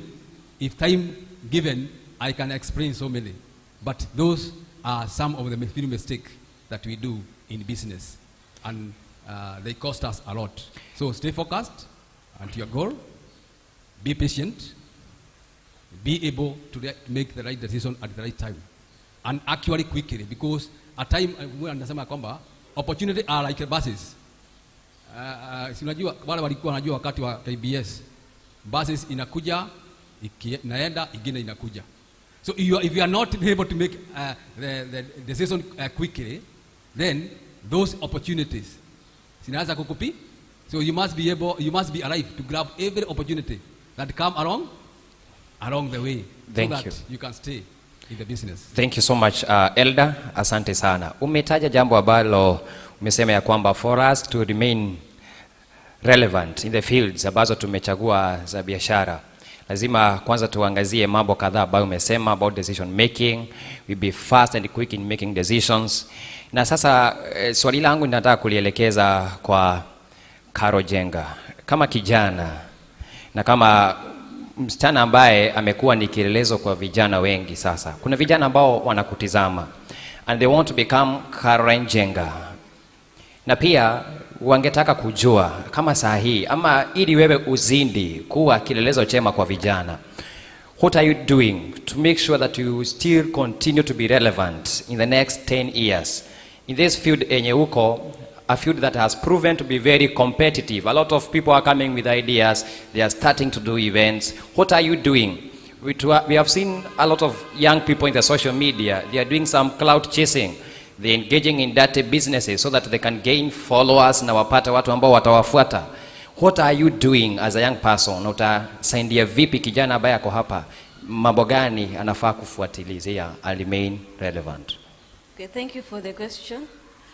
Kwanza niongezee on what Elder Njogu has said. On a point, ukipata hiyo idea, make sure you have a passion for what you want to do, not an interest. An interest will go away. Unaweza ona Karo ametengeza keki anauza, ukakuwa interested, but you don't have the passion. Hujui, like, kuna a lot of stuff, hizo challenges sasa.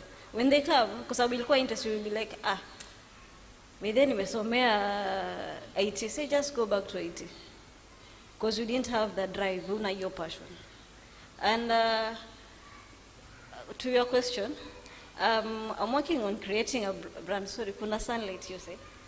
I'm working on creating a brand that will cut across all social class, from the middle, lower, and the upper, so that I can remain relevant in 10 years.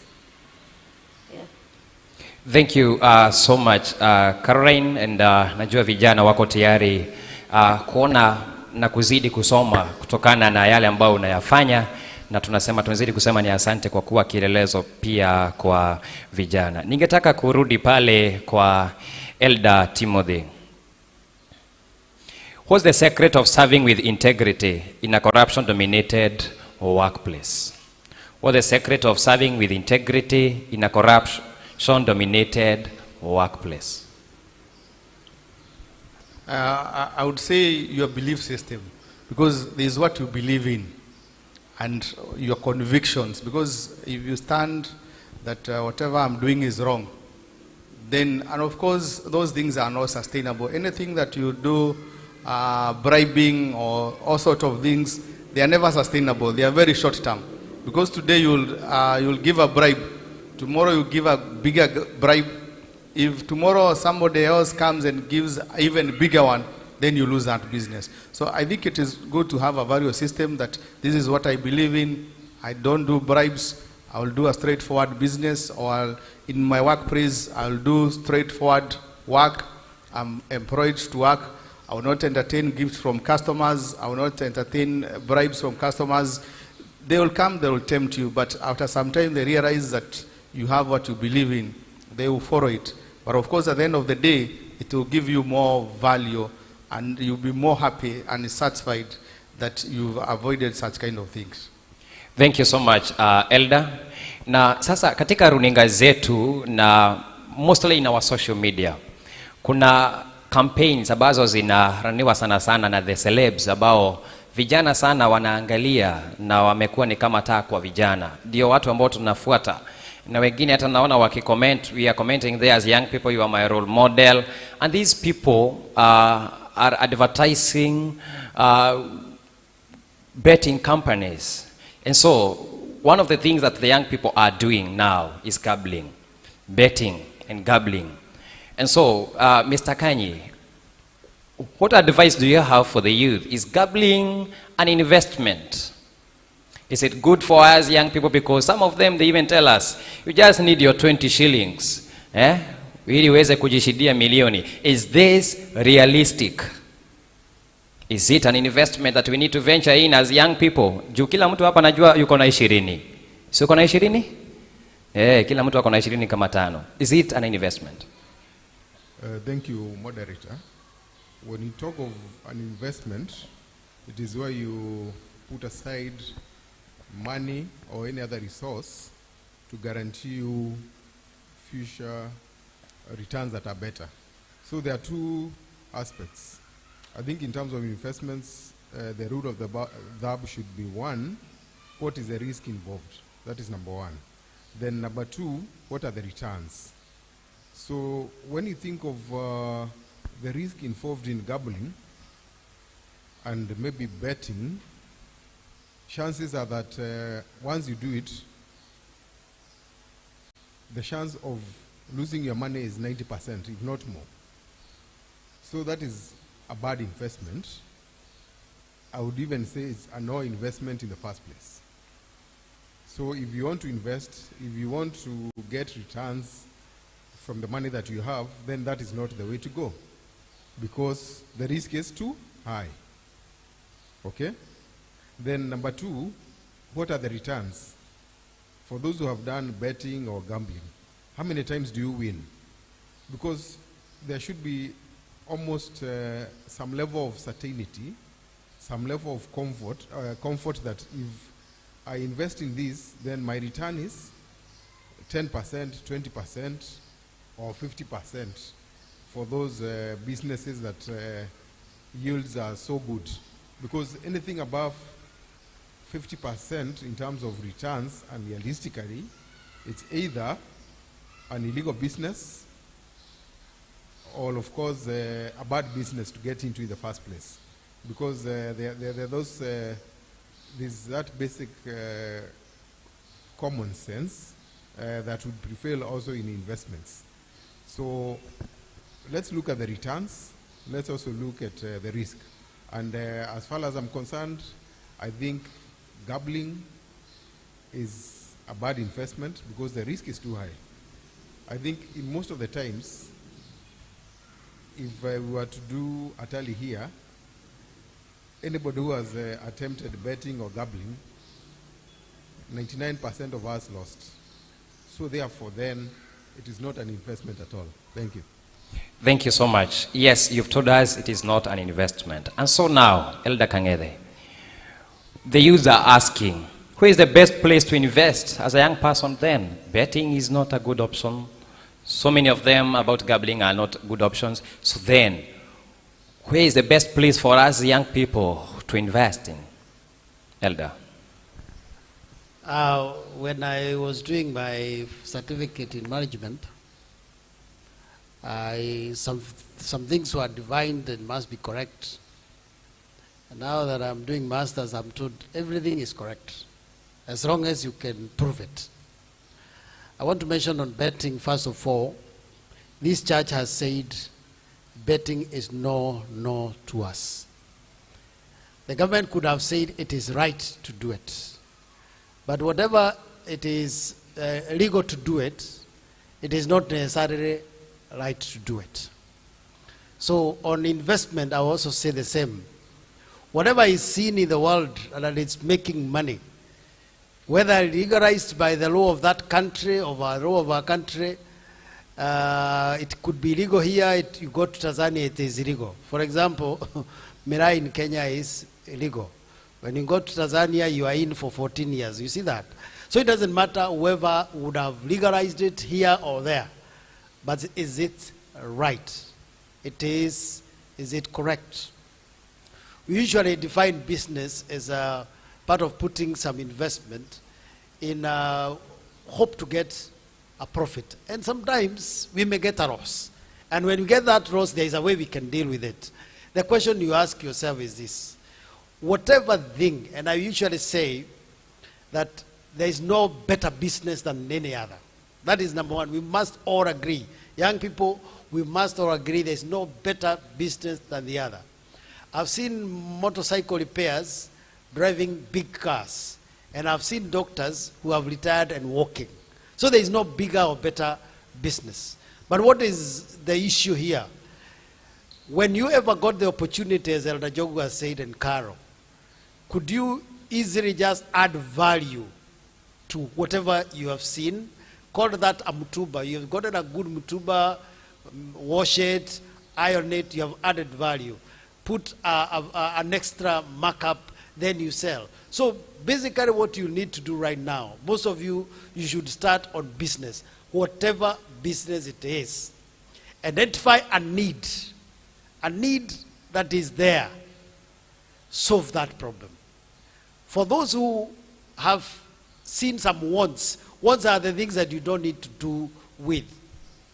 You can do without them. For example, if you went for a barber shop for 30 bob, the hair is cut, isn't it? But still, because you want a want, you go to a barber shop, you sit down, you are done massage, you are charged 1,000 bob. So what were you going for? Haircut? You should have got it in 30 shillings. So what we are saying, if you want to invest, solve the needs. But if you can solve the wants, you'll make more money. Okay? Making sure that guy is comfortable seated at your chair, shaving him, you get more money because you are trying to solve wants. Basically what we are saying is this.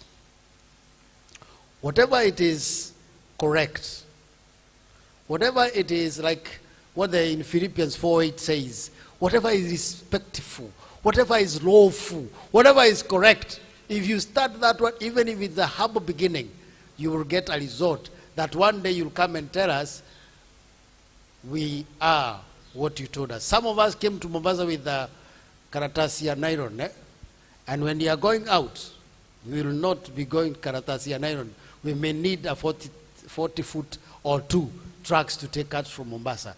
Only because we did not invest what people said, because it is legal to them, but we did what is right, what is honest, what is within the brackets of Christianity. May God bless you. Amen. Thank you so much. We continue to thank everyone who is watching us now. And I want all of us now to stand. Yes, it is good now we stand. And we did one exercise wakati tulikuwa tunaanzia.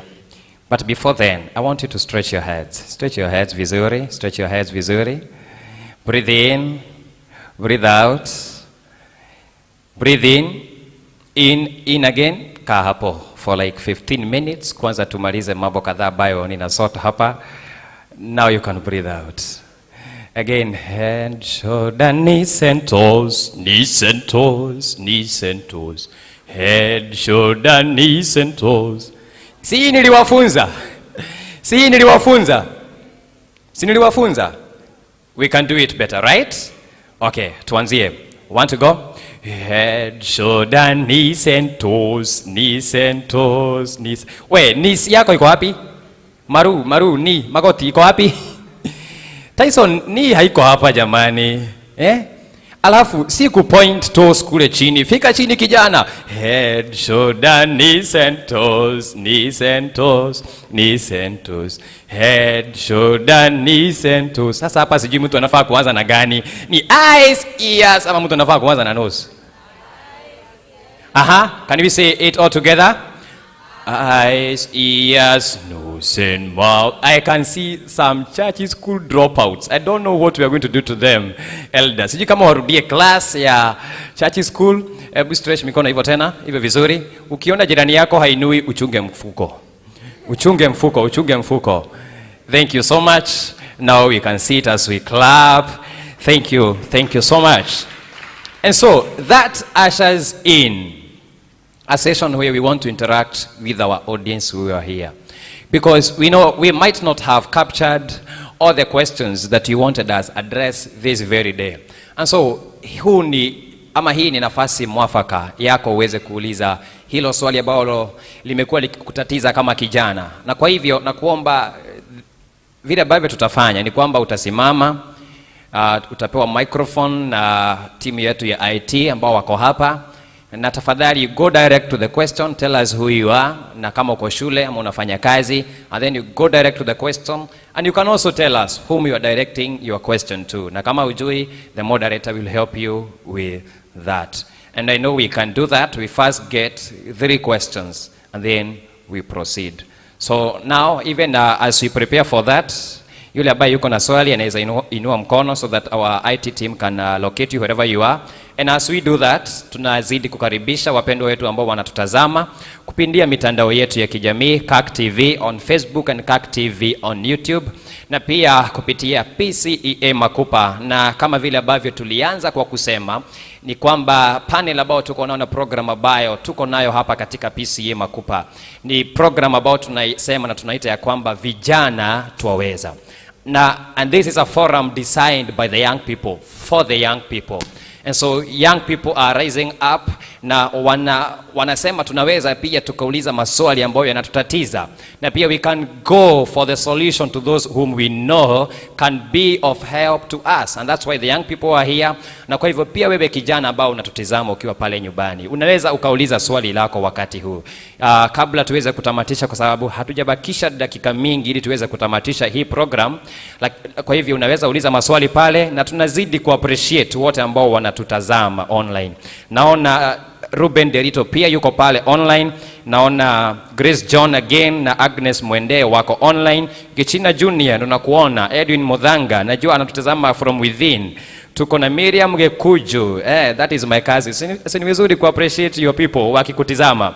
And also my mom, naona ananiwatch tu mahali yuko. Kwa hivyo hi mom, thank you so much. Finally ameniona kwa TV. Si nimemake it in life jamani. Simuni appreciate jamani. Nimemake it leo, nimeonekana kwa TV. Asante sana. Anaitwa Rose Waboy akiwa pale Nyeri na wote ambao wanatutazama.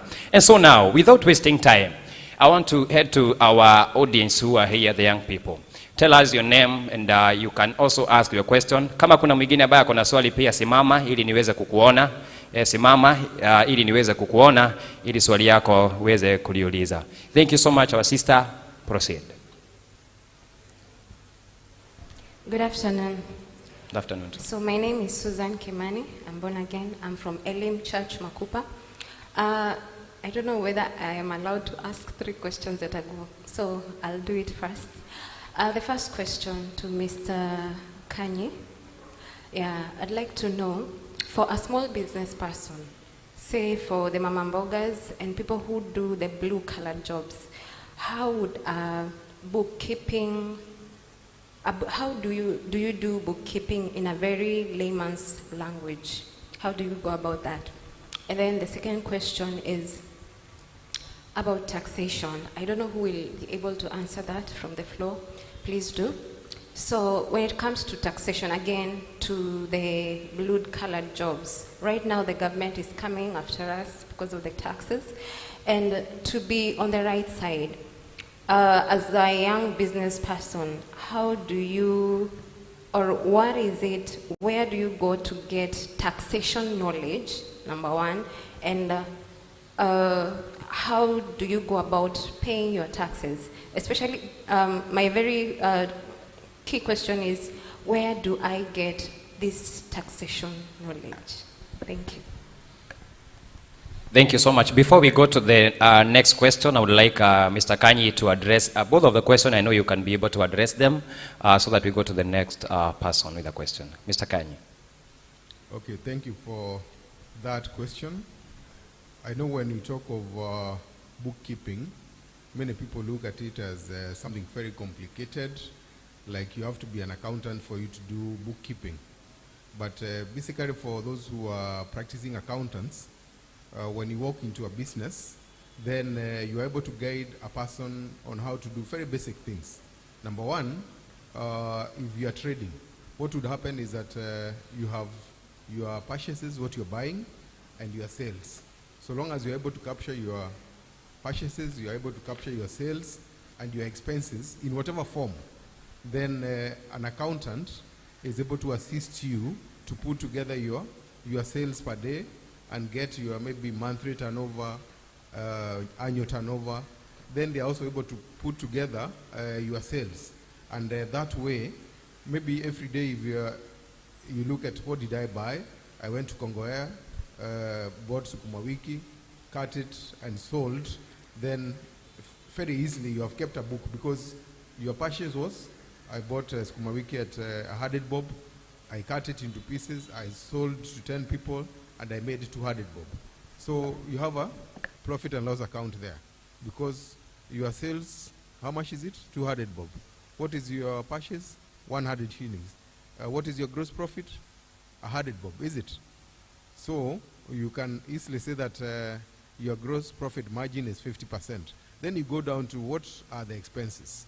I spent money, maybe I boarded a tuk-tuk, a matatu, I spent money. Maybe I have paid the county.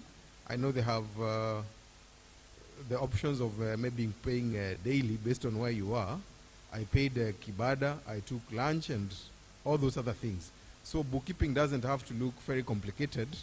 You could even be doing that on a simple exercise book, but it's always good to write down, because if you don't write down, then you'll forget. At the end of the month, at the end of the year, you do not know really whether you are making any profits or not. On taxation, I think I don't want to answer this directly, but we know that there will be turnover tax. If it is turnover tax, then it will be very easy to know that if you have kept your books and you know how much you've sold, then you know out of these, then I'll be expected to pay a certain percentage to the government. I know KRA officers are usually there in the ground, and in most of the places where we operate from, there are KRA offices that we could go and maybe seek the methods of doing the payments. I know they have forums also online. If you go to their portal, if you go to their website, there are forums online where you can pay for your taxes. Thank you. Thank you so much, Mr. Kanyi. And now we head to the next question. I hope you're satisfied with the answers given. And so we have Peter. Peter. So praise God. Praise God again. I'm Peter Ngige Kagai. I'm a student at Technical University of Mombasa, pursuing building and civil engineering. I have 3 questions, and one of them is like a clarification. And this goes like, I bet the matrix has been wrong, that revolves about employment, being employed, being self-employed, and now owning a business.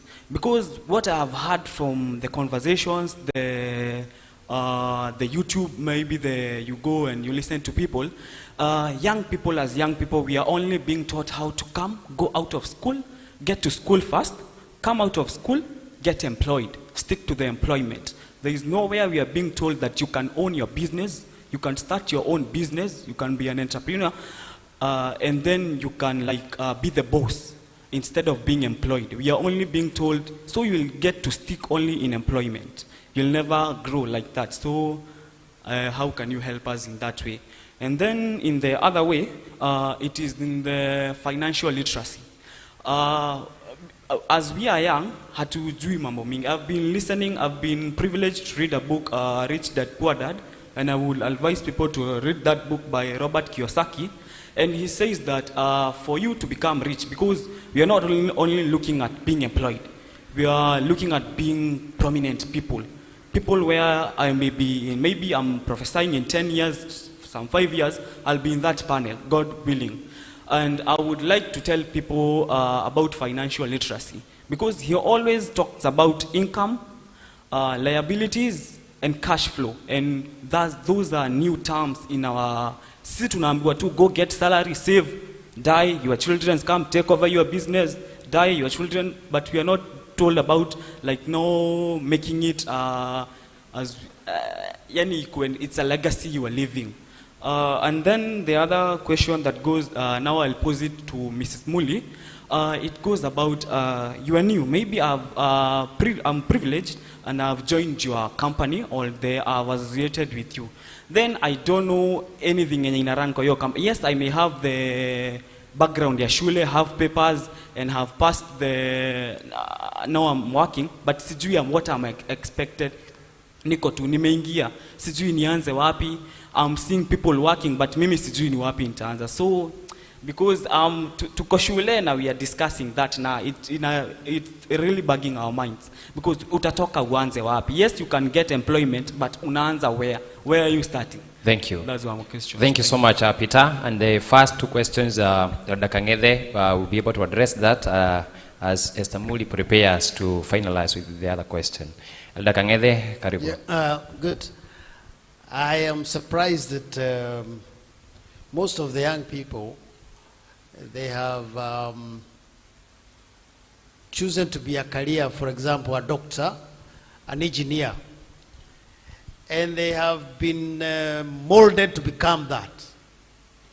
But during graduation, the chancellor usually says, I've given you power to lead and to do that it partakes to this paper, isn't it? I want to ask, and even we can do statistics here, is there a degree in Kenya today that doesn't have mathematics? Inaitwa 001, that is one. Kuna communication, that unit is also there. Even in engineering, even in medicine, kuna administration. And the latest one that is being introduced almost in all universities is a unit in entrepreneurship. Engineering mulifanya entrepreneurship. He's an architect. He did entrepreneurship. You're also doing it. Why do you think they are telling doctors to be entrepreneurs in the university? Then the lecturer says, the vice chancellor says, I'm giving you power to do what is in that paper. Is entrepreneurship not in that paper? Why do you want to go to oil yourself, and yet you can take an opportunity and you realize you can do things? One of my friends in town here, he graduated in engineering. He was employed somewhere in those power generating things. Then he realized, hey, this noise, all these, I have ideas. He's in Mebetiari. I wish you could get time to go and talk to him. He is selling things, earrings and others, and making better money than engineers. So what we are saying is this. When you go to that school, you want to get a degree in engineering. If you assume an engine that is running, you assume the tires, that engine will not take you to Nairobi, isn't it? Why do you assume entrepreneurship that is taught in all university degrees? You assume that. Me, I would say, take a lot of interest in such things, and you never fail to be employable. The other thing is that when you leave school or you stay at home, can you quantify if even cooking is, I was at home helping my mother in making her business well. At that time you are helping her to katakata skuma. Make sure there is something you are doing between that and that. Even washing cars at home is also work. Make sure you have something you are saying. But if you start saying nothing, we will realize you are watching movies, and some of you can watch a lot of movies. Financial literacy. It's unfortunate that for many years, including our times, tulikuwa tunaambiwa someni vijana, mwisho wa kusoma, mutapata kazi zuri sana. There's a song that your grandfathers used to sing that way. I am happy right now. CBC is turning out some things upside down. Before you will be sent to a shop, you don't live in a shop, you come and make a mistake, you buy a sweet, you come and you are beaten up because you have spent money on sweets. But these boys now, they are being taught about to handle money. Go to a shop, become even a shopkeeper. There is something that is going to come up. For those who are between that gap and our times, please go to financial advisors. If you are sick, you don't go to mechanic. When you have a problem of entrepreneurs, jogus are here, we are doing business, please go to them. Finally, I will say, you will be your own enemy. Because if you don't walk out there as an engineer, to go and ask somebody selling scrap metals, it's all out of engineering, and you make money, you will be your own enemy. God bless you. Thank you so much, Elder. And now we head to Esther Muli. How do we orient this new person who have come into your company? Please answer Peter's question that he asked. Karibu. Congratulations, Peter. You have joined Vipingorich. On day one when you join, as soon as you sign that contract, the next thing that comes is what we call a job description. a job description details what you are expected to do in the workplace. Okay? Then a good organization, on day one, they do what we call an onboarding process. Onboarding process is where we introduce you to the organization first, to get to know your way around. Where is finance department? Where is HR? Where are all the other departments? Okay? For you to understand the organization. Then you have a conversation with HR to be able to guide you and make you understand the structure of the organization, who we are, what we do, and what are the expectations, what is our vision, what is our mission, and what are our values. Basically, that is to orient you and get you to understand the job that you're coming into. Okay? Then after that, what we do, or rather what we do where I work is, once now you have done the onboarding process on day one, you've been shown around the organization, you've had a conversation with HR, when you're going to your department, we assign you what we call a buddy. Someone who has been in the organization before you. This is the person who will hold your hand throughout the first few months to be able to show you around, to be able to show you how the job is done. Because as you've said, you're a fresh graduate, you've just been successful, you come into the work. You need to be shown, if you're going into accounts and your accounts payable, how do we do it? So you'll have a buddy who will show you exactly what needs to be done. More or less, he'll be training you throughout. And that is what we do. We give you a full month program with a buddy. Then at the end of the month, we are able to sit with you, HR, and your immediate supervisor, to be able to understand from you what have you learned in the first 1 month, what are the challenges that you have faced, and what would you like to get to know better. So basically, when you join, there's an onboarding process that will orient you and be able to make you understand what are the expectations of the organization. Thank you. And better still, last one, and better still, in other organizations, once you've completed your probation period, you get what we call key performance indicators, what you need to do, what you need to achieve at the end of a certain period. Thank you. Thank you so much, Esther. And now, the last question from the audience. We have that young man. Okay. Simama tafadhali, yule mwingine ako na swali na tuulize kwa haraka kidogo ili tuweze kuokoa muda. Thank you so much, and I think we settle at that. Okay. Praise God.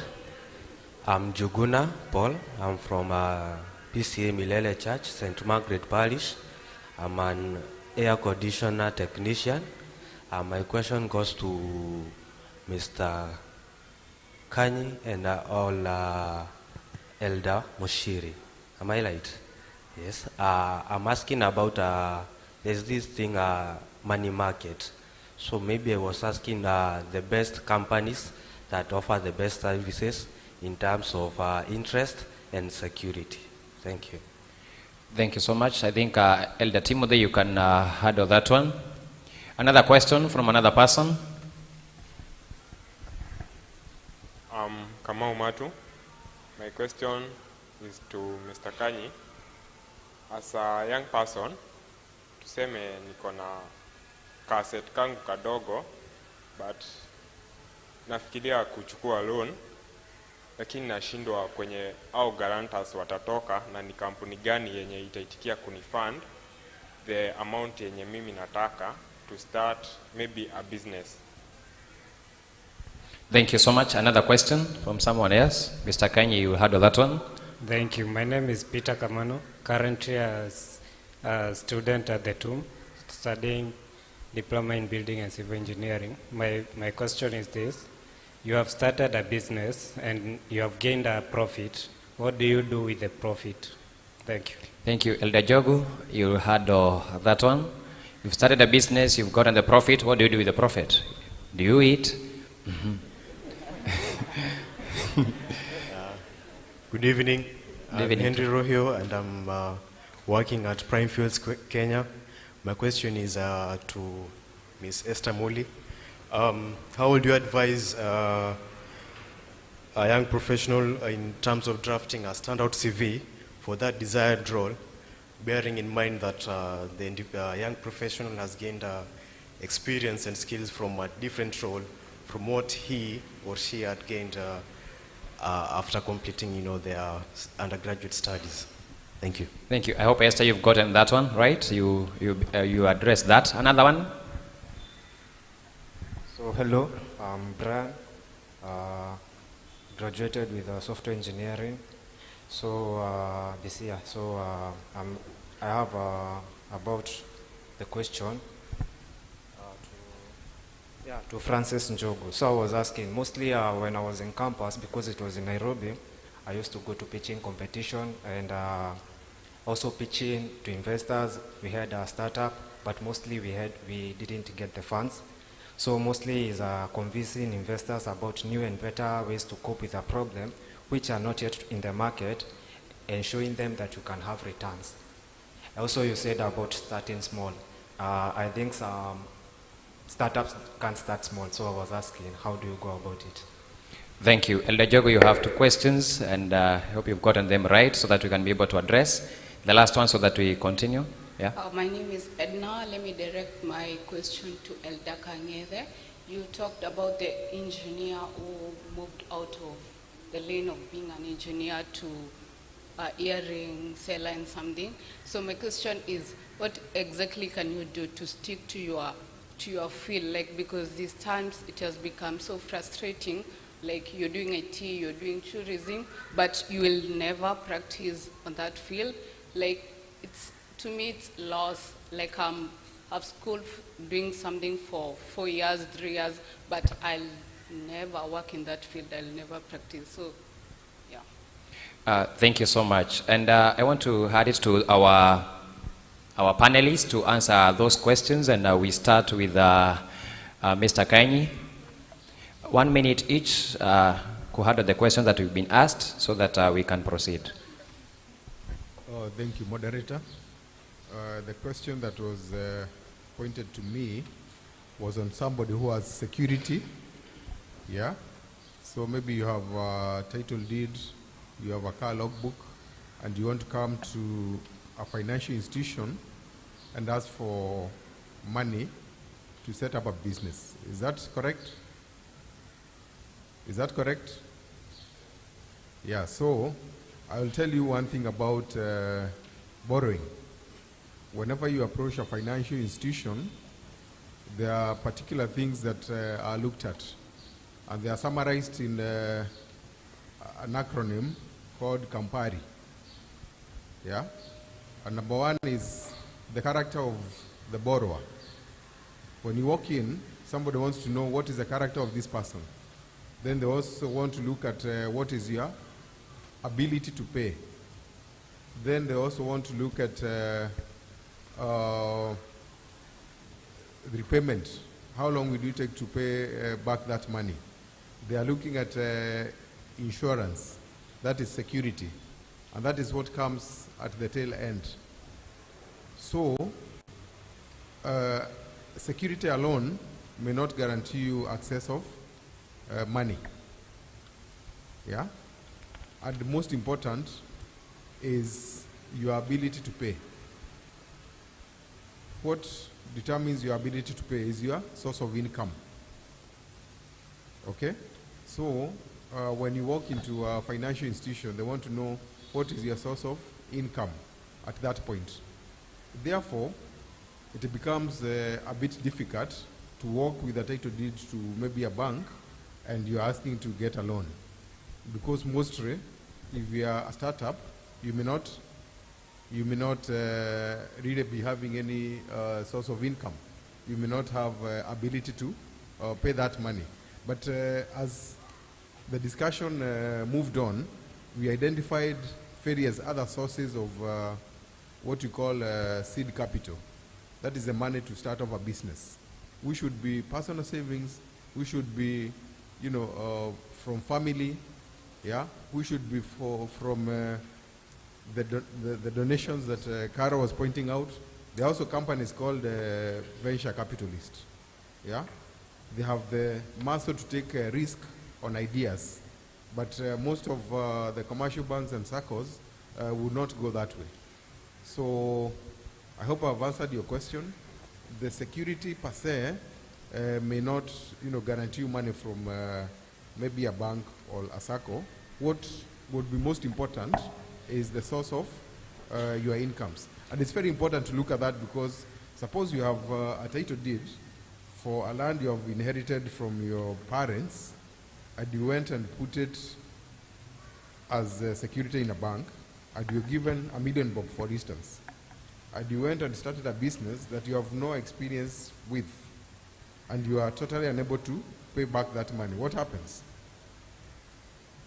The property is auctioned, so you are without your land, and you have a failed business.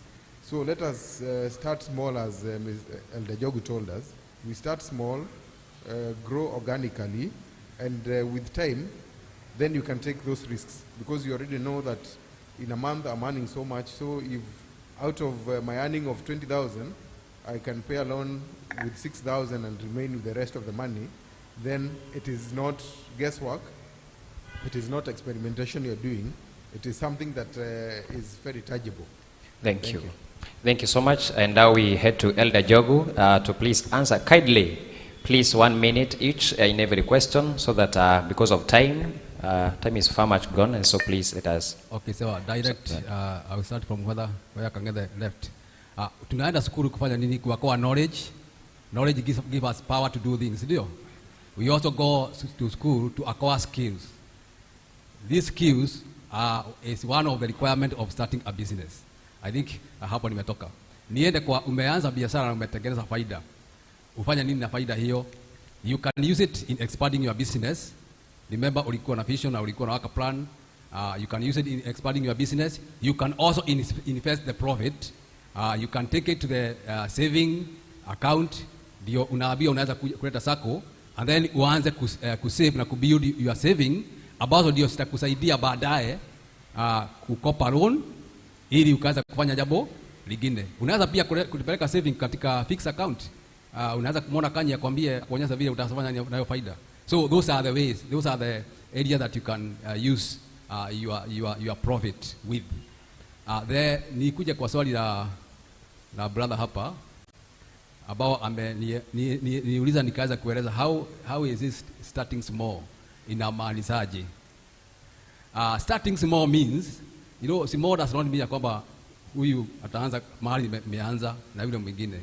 It means ya kwamba kama wewe ni architecture ama ni civil engineer na whatever, usigoje ya kwamba upatiwe nyumba ya 5-star building direct na hata hujulikani, siwede hata uanze na choo. Ukisikia kuna opportunity ya kujenga choo, nenda pale ujenge. Ukitoka pale kutaanza kuwa na referrals. Si tulijengewa na fulani, sasa utapatiwa nyumba. Kutoka hapo si unakuwa. That is what I mean by starting small. Kwa hivyo unajua niko na rafiki yangu alifanya accountant, alipoanza kufanya accounting interview ya kwanza, pesa alipatiwa akasema ni kidogo. Hata saa hii hajaajiriwa. Kwa nini? Hiyo pesa kidogo ndio inakupatia experience. So that kwamba Kanye akiuliza experience, already you have experience. Because most likely utapata kazi wakati uko kwa kazi. Hiyo dogo anza na hiyo. Sawa sawa? That is what I mean by starting small. Starting with what you have. Thank you. Oh, kuna swali lingine ambalo sikuelewa.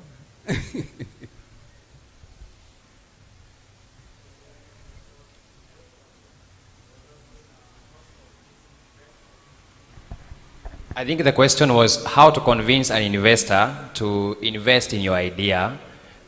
So convincing investors about new and better ways of which you have done research on, but not yet in the market, and you have already competition from other existing solutions. Thank you. Okay, I can tell you, Jack Ma said when he started, he did, I think, 25, so many times. I think even the first 20 years, nobody thought it is. If it's new, it is new. Nobody knows. So it is you who knows. So do again and again and again and again. And do to the next person, another person. The person who sold the first shoe in Africa went back and said, you can't sell shoes in Africa. Another one came and said, I have an opportunity. So I would say, do it. Don't convince all of us. Show us what it can do. I remember one boy was saying, you can open the door from this house. Niko Mombasa na open door yangu nyumbani. Open tu, weka kwa Facebook. Tutaona tu inafungua, you will find us there. Thank you. I think to add on that, let me say this. And the worst thing that you can do is not to start That is the worst thing that you can do. Not to start that idea that you have.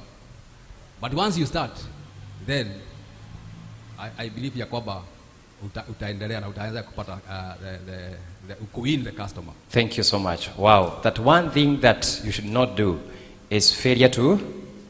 Thank you so much. Short and precise. Thank you so much. I want to give it to Madam Esther Muli to address the questions that she was asked. Briefly.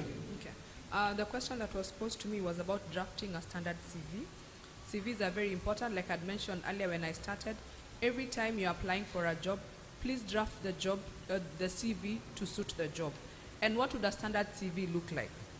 It's very important that your names appear properly, okay?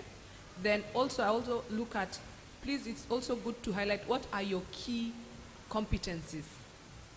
What are your key competencies as a person who's applying for this particular job?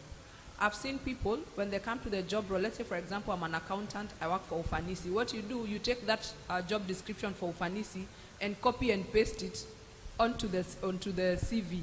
That's not how it's supposed to be. Look at what are the key highlights of that particular job that you are currently doing at Ufanisi. Then once you're done, because probably you've worked in 3 places, at the bottom also it's always important to indicate what are the achievables. What is it that you have been able to achieve while you are an accountant at Ufanisi? We want to see what is it that you're doing differently, because we are so many of us who are applying for jobs, isn't it? Like I mentioned, so many CVs that we are receiving. But if I'm able to see, one, what are the key highlights of the job that you are doing as an accountant, then at the bottom of what were you able to achieve at Ufanisi? That is very important. For every job, key highlights and your achievement. Key highlights and achievement. And please also indicate the key competencies.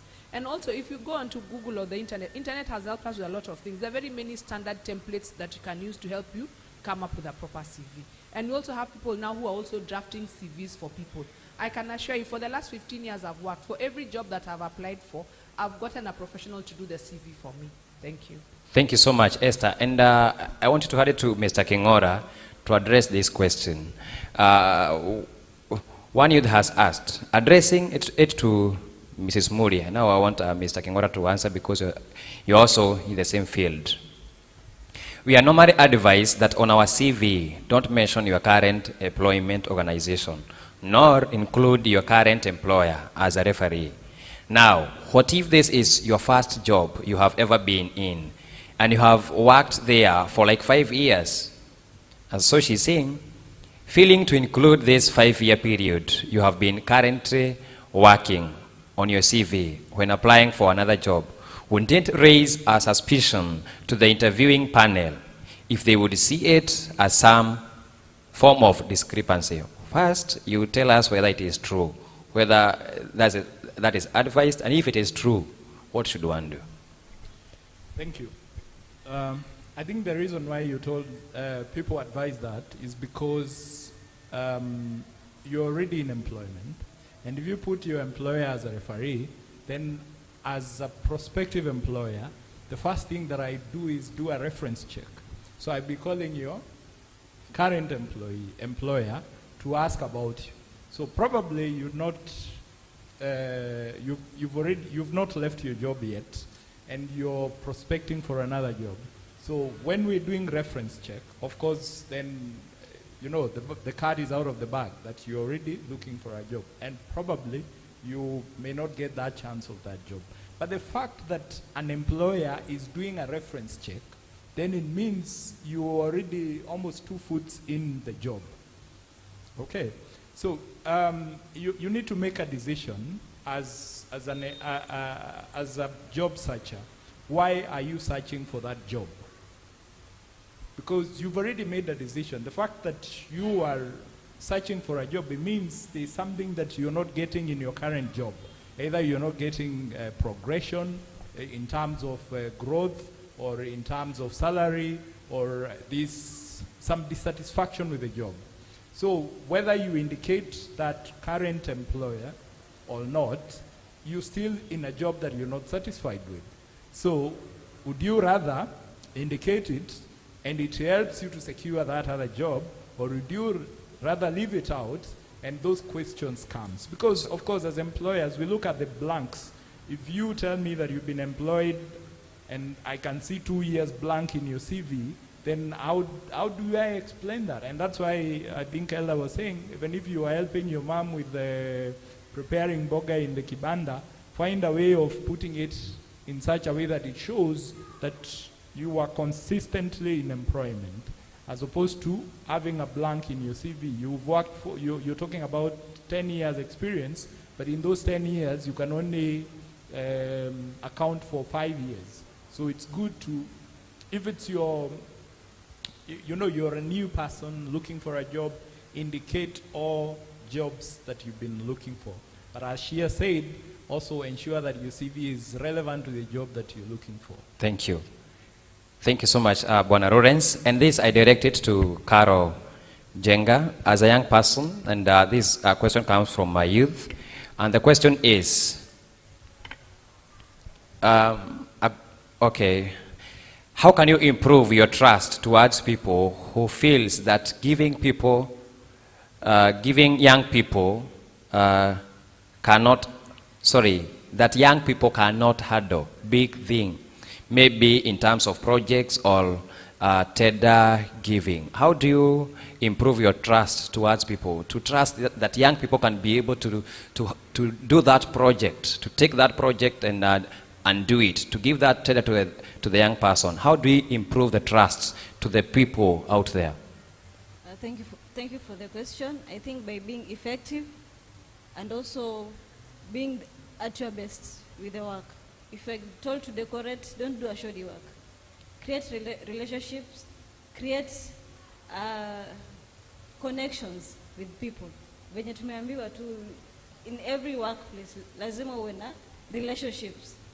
So the way you put yourself out there, no utapata the next job. Thank you so much, Carol. A quick one to Mr. Joroge. Please help us to answer this. As a Christian, is it advisable to open a liquor shop, i.e. wines and spirits? Thank you for the question. We are Christians, and as one of the panelists said, it's good to walk with integrity and honesty. Our elder also told us in our church we don't encourage betting and, you know, those kind of things. So it's also not good that you start that which you do not stand for. One day I was jobless and looking for a job. And one of my closest friends came and told me, the Rika business is so good, he can direct me somewhere in Baburi. I can open a wines and a spirit joint. And he went ahead and told me, even if you bring the tithe in church, nobody will know where it comes from. But because of my standards, the integrity and what I stand for, I said, let me continue searching for a job. And I got the job that I have currently. So it's a big no. Stand your ground, be yourself, and we are all Christians. God is there for you. Thank you. Thank you so much. There is a person who asked about the money market. And I want Elder Kang'ethe to double it with this question, where a person is asking, for someone looking forward to secure the life of their child, what would you recommend between getting an insurance cover for them or opening an account? Should one open an account for a child, or should I procure an insurance cover? And again, I also add to you this question. According to the state of the economy that we are in at the moment, unajua vijana wanasema ya kwamba kimeturamba. Hivyo ndivyo watu wanasema kule nje, na vijana pia wanasema kimewaramba. And so, Elder Kang'ethe, would you advise someone to invest in shares? And we see how the fluctuations of the value of the shares of different companies is at the moment. Please handle those questions. Okay, money markets. All companies that are doing money market, their source of money is central bank, either in bills, bonds, and some small companies also. Some companies sell company bonds. We also do a lot of cash. Now, when somebody gives you a money market that is slightly above a bill or a bond in central bank, that guy is cheating you because he just wants to pull money to yourself. There are several companies who had very high interest rates, but they don't care the values of the clients and the customers. When the market went down, some of them, there are so many court cases are there. So the best way to know a money market is behaving. Take a paper last year and take today. If that last year was 2%, now it's 3%. Take the other company X, it was 1%, it was 5%, and now they are 8%. You just compare those comparatives. You will know that one was doing marketing and the other one was doing a reality. The company that I am in, we don't do marketing, we do the reality. And anybody right now giving you a money market at about 10% is correct. Why? There is a lot of internal borrowing in the country, so somehow so good. Now the other thing is economy ni baya. Sidio, mnasema hivyo? Are there people in deserts? Do they survive? What do? They innovate themselves. This is not a hard economy. It is only hard to you. Have you seen jam in the Nyali Bridge stopping, the vehicle stopping? They're still there. Have you seen the trucks coming from port? They are making queues up to almost near Mariakani. Ask yourself, in this hard time, where can I get a penetration point? Please don't go with the traditional ways. I need to be an accountant. Nowadays, computer can do balance sheet for us, isn't it? Oh, I want to be, forget about that. Ask yourself, what can I do and renovate myself? The other question was, the other part is, that you want to insure your child, whether it's a bank or insurance. You have already answered yourself. You have used the word insurance first. Okay? An insurance bit is better than banking, because basically if you save 10,000 from a banking system, at the end of the period, if it is, that should be a savings account. Obviously, it cannot be a fix of 10,000 every month. Okay? You will get your 120,000 at the end of the year. If you do a policy of 10,000 every month, at every month that you are given a government rebate of 15% of tax relief, so you already earned your 15% on it. And if you died, they will take care of their child to the end.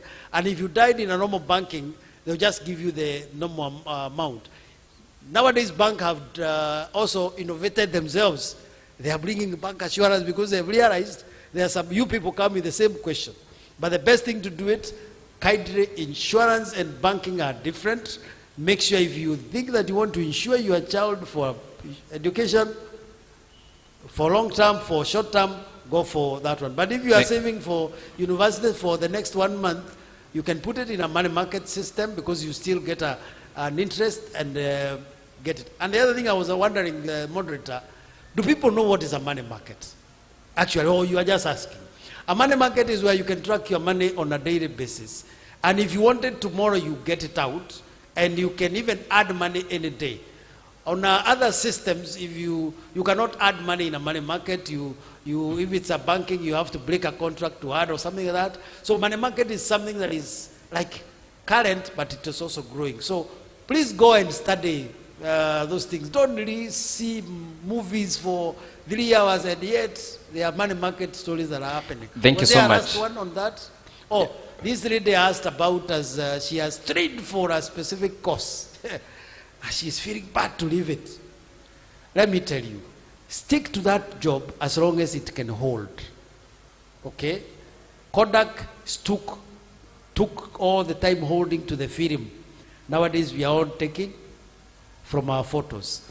The other thing I would say on that is that as long as you are in the current job which you did not train, be the best of it. I was in the Navy. I was the best electrician of the year many times. I'm in the industry. I've been in Aki. I've also been in the African Award. Even in the eldership, I'm also doing well. So whatever level you are in at that time, do your best. Because if you stick to hold becoming a laboratory technician, Nowadays, doctors don't need a body technician. They only remove your blood, put it to a machine there, it prints whether you have virus or bacteria. So some of these jobs you are saying that you stick on, please stick as long as it can hold. If you feel it can't hold, enda kwa mitumba, enda kwa hiyo ingine as you wait for the next one.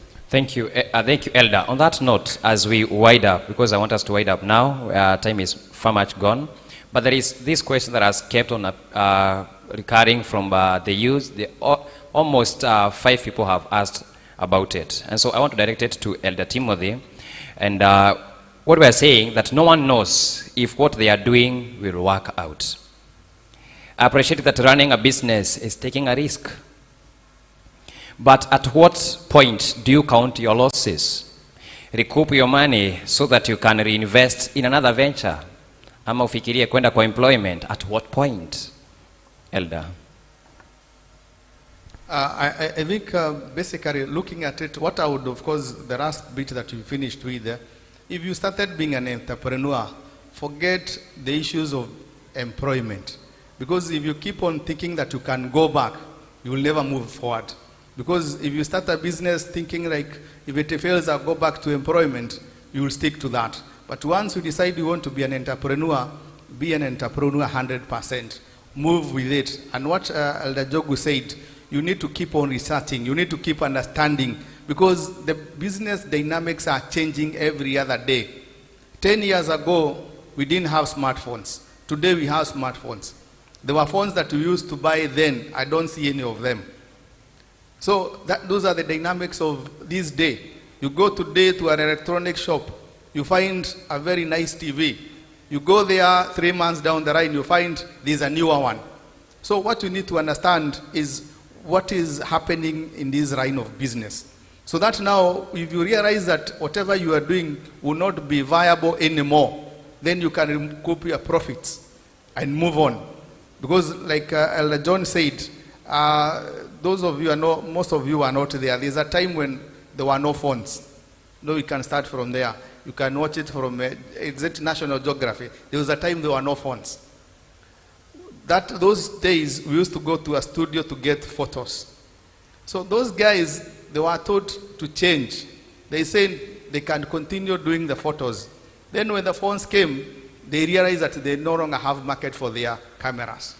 And that is what is happening. Even Nokia, when Nokia, the phone started, it was later sold to Samsung. When they started, actually everybody had a Nokia phone.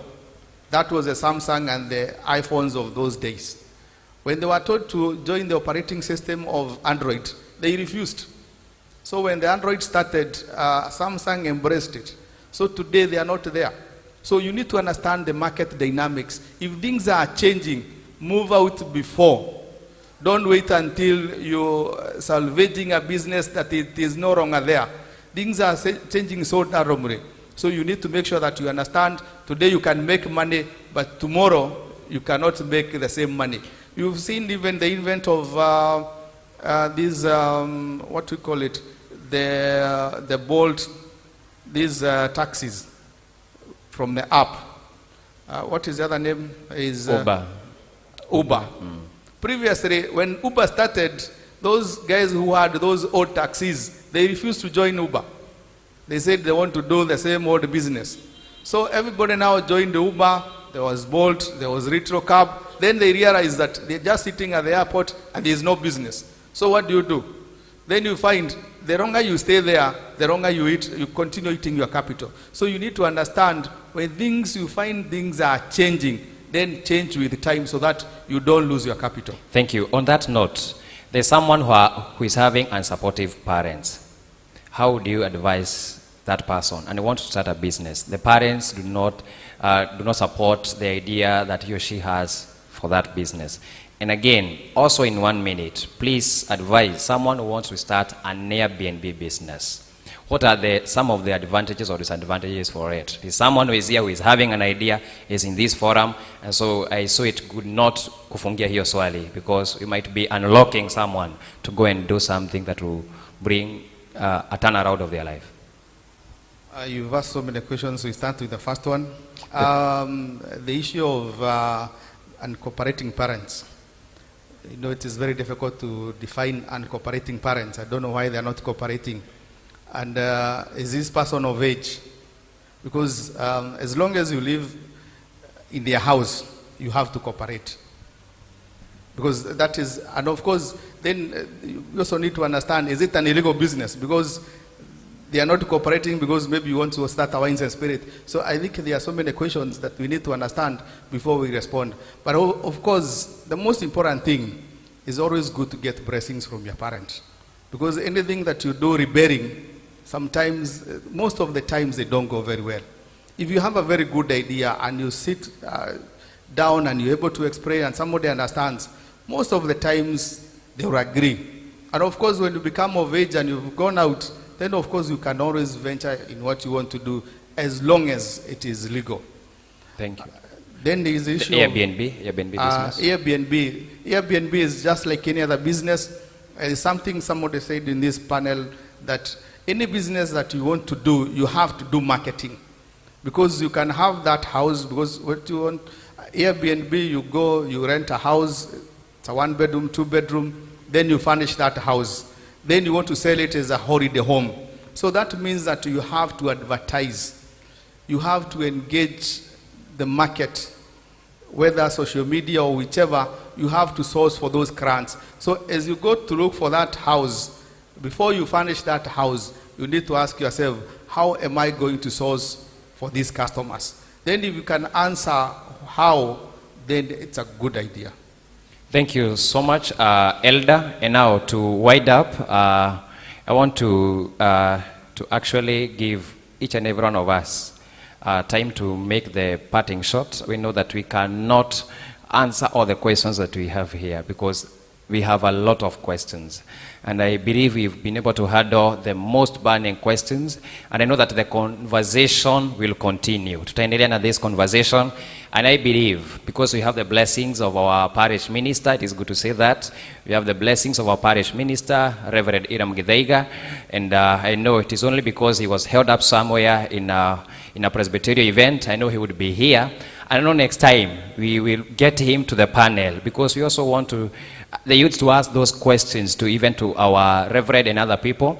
And also, we want to appreciate the CAC TV, who have been a great partner in these conversation that we have been having here, the Vijana Twaweza program.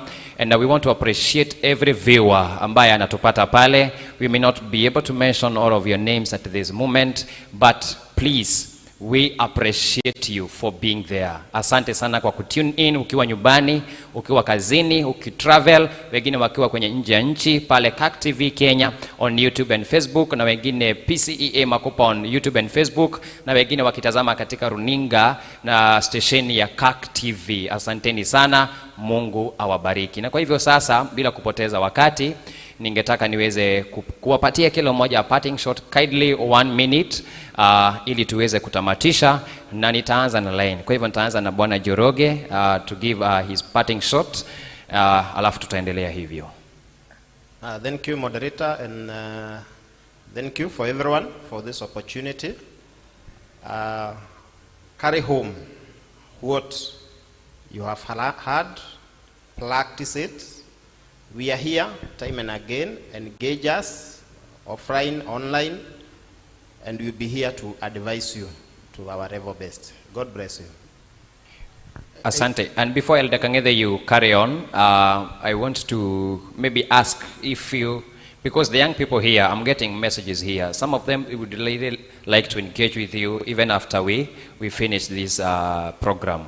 Because I know this is also a good forum to network and to get some experience and insights from you. If it is good, if you share your number, if you good, we are doing that, please do so that the young people can reach you for the advices. Thank you. Okay, thank you. If you log into our website, www.pcamakupasako.co.ke, you'll get our details, our location, our contacts. But if you have anything personal you feel I can assist you, my number is 0726-172-478. Thank you. Thank you so much. Thank you so much. One thing I want to appreciate this kind of forum, May it be again and again, because you will help not only our members but out there, youth there. One thing I want to tell you is that you have been having identity problem. You want to do like whatever the person is doing. Another business comes, you think that is the one that is going. Right now you are all in TikTok, you think that is the answer. Let me tell you, if you go to your ID and you put your fingerprint, no other person has the same fingerprint, including your mother and your father. So don't seek to be identified with other people. Come up with something that you think you can follow it, and always, Omarwa said, a good idea will always be supported. So I wish you all the best. My number for your socio-economic advice, I've been a youth in this church, I am an elder, please ask it. You can go even to Facebook, look for John Kangede, you'll get me. Then my number is 0722 651426. God bless you. Thank you so much, Elder Timothy. Karibu. I think Elder John said what I wanted to say, that you are very unique. There is no one like you, and there will never be anybody like you. What you need to do, just believe in yourself. We all have individual dreams. Let nobody surprise your dream. This is what you believe in. This is what you've been told. But when you sit back alone, this is what you want to do. Believe in that. And make sure that you continuously drive what you want. And if you believe in yourself, then there is nothing that you can't do. Thank you so much. Now to Elder Francis Jogu.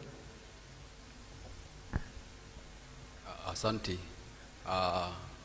Langu ni kusema ya kwamba you have the chance, you have the time to achieve your goal. The worst thing that you can do is to live a life that failed to accomplish its purpose. Discover yourself, have courage with yourself, have confidence, and work on the fear, on your fear. Because this fear is what makes us fail to start what we want to start. Finally, let me say ya kwamba whichever business or venture that you want to enter into, do your research well and direct it toward solving the problem of the society. Na utafaulu. Wow, thank you so much. Mr. Kanyi.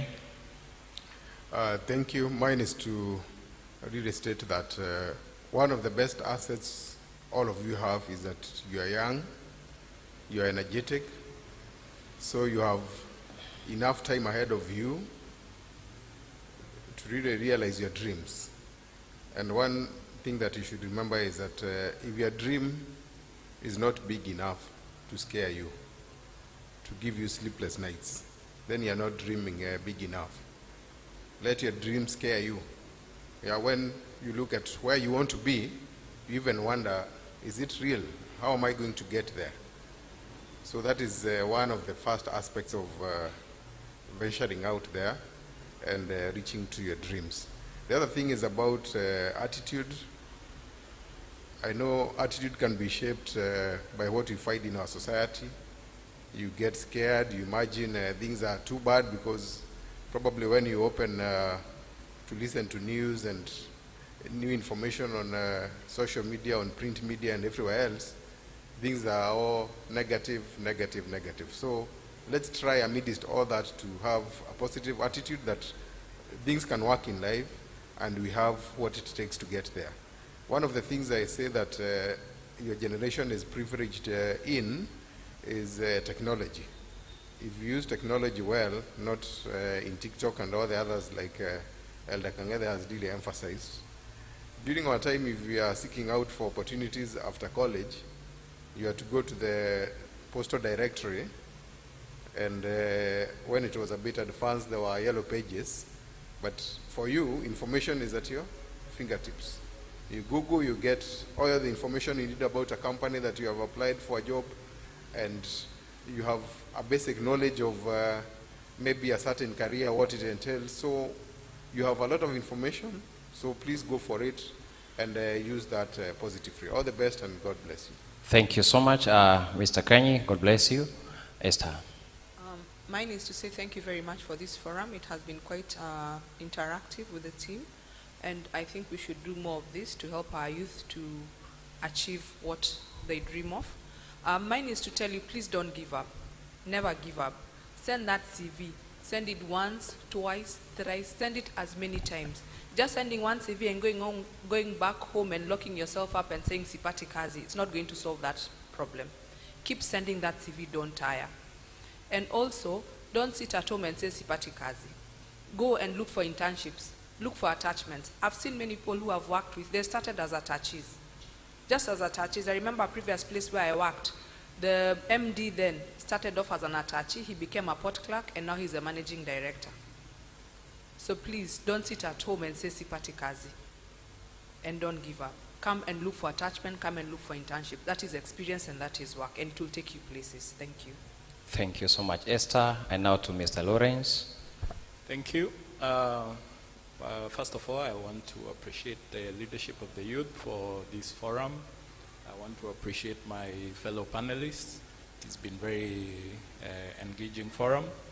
To you, our viewers or the listeners, one, I think this is a very good forum that you have as a youth, and take it to develop one another.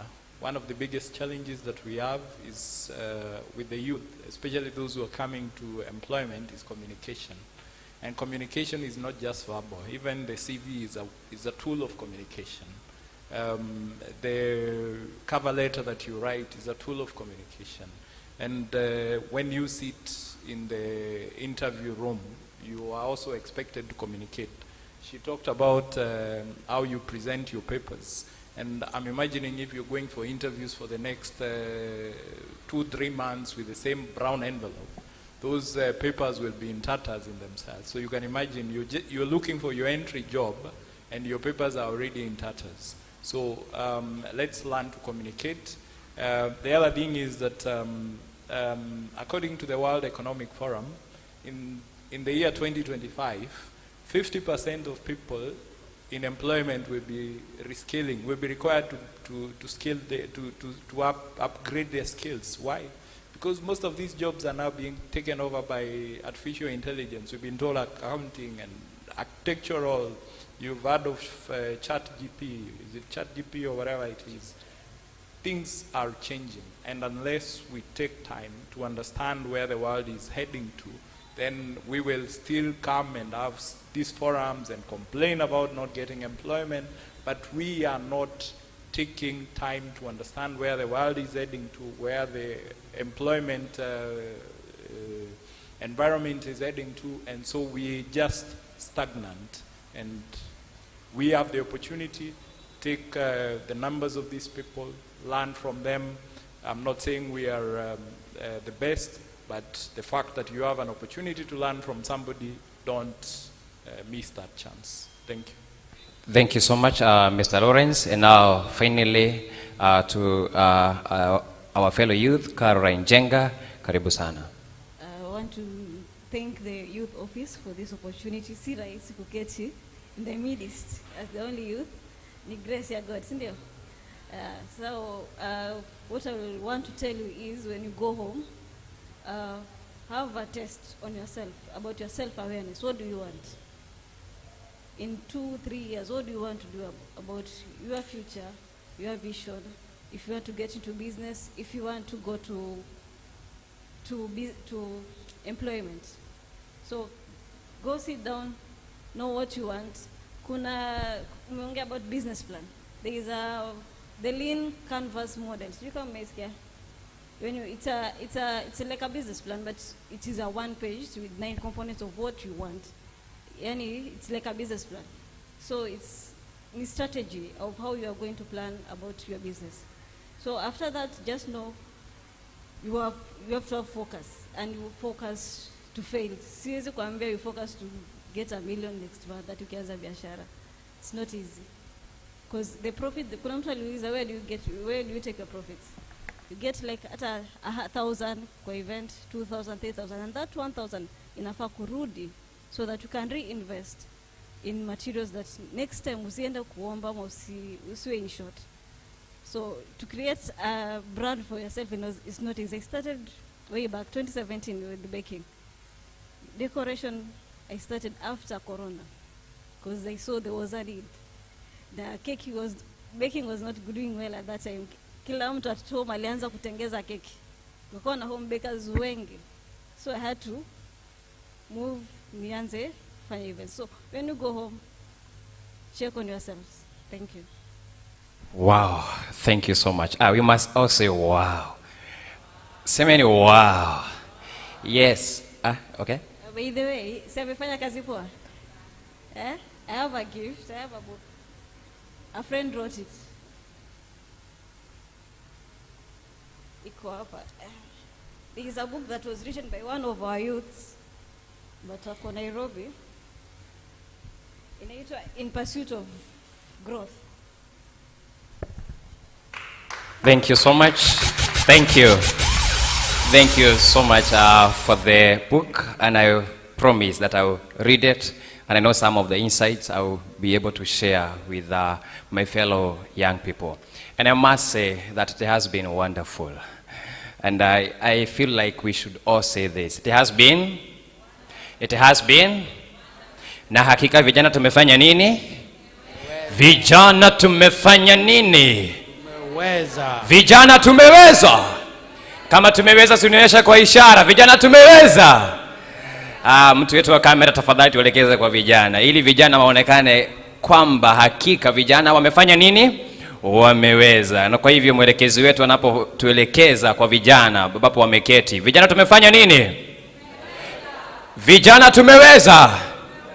Hakika Thank you so much. And that is what we are saying. And we cannot appreciate you enough, our panelists, for what you have done for us. Thank you for sacrificing your precious time. We know normally on Sundays in the afternoon, baada ya church, hiyo ni time yetu ya familia. Baada ya haso ya wiki mzima kutoka Monday hadi Saturday, inakuanga siku ya familia. Na hata tukazidisha ile masaa ambayo tulikuwa tumesema tutakuwa pamoja nanyi na hamjachoka.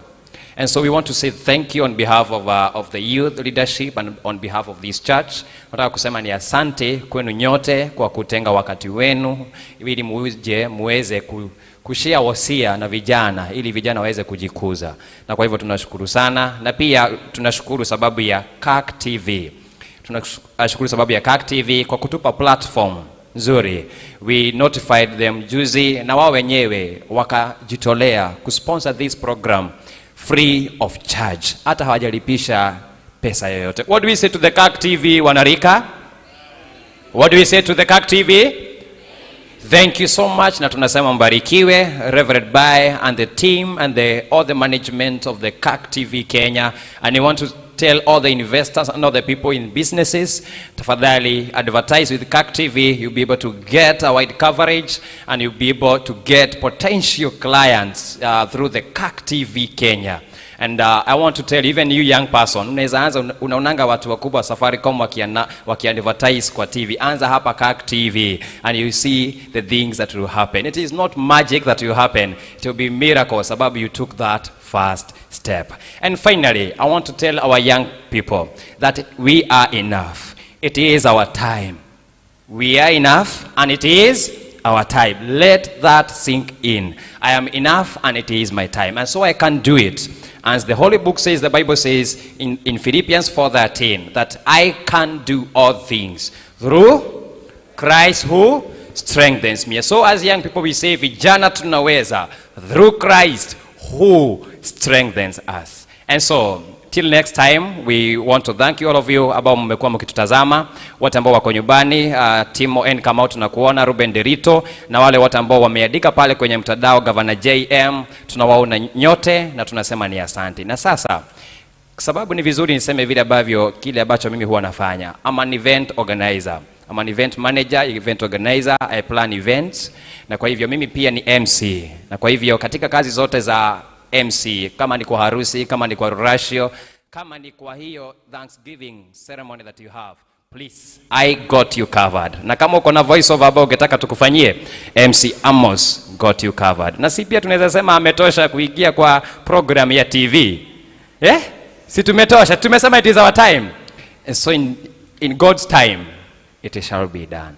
And so till next time, we appreciate the viewers through the CAC TV. And so till next time, God bless you and God bless us Oh, let us all arise.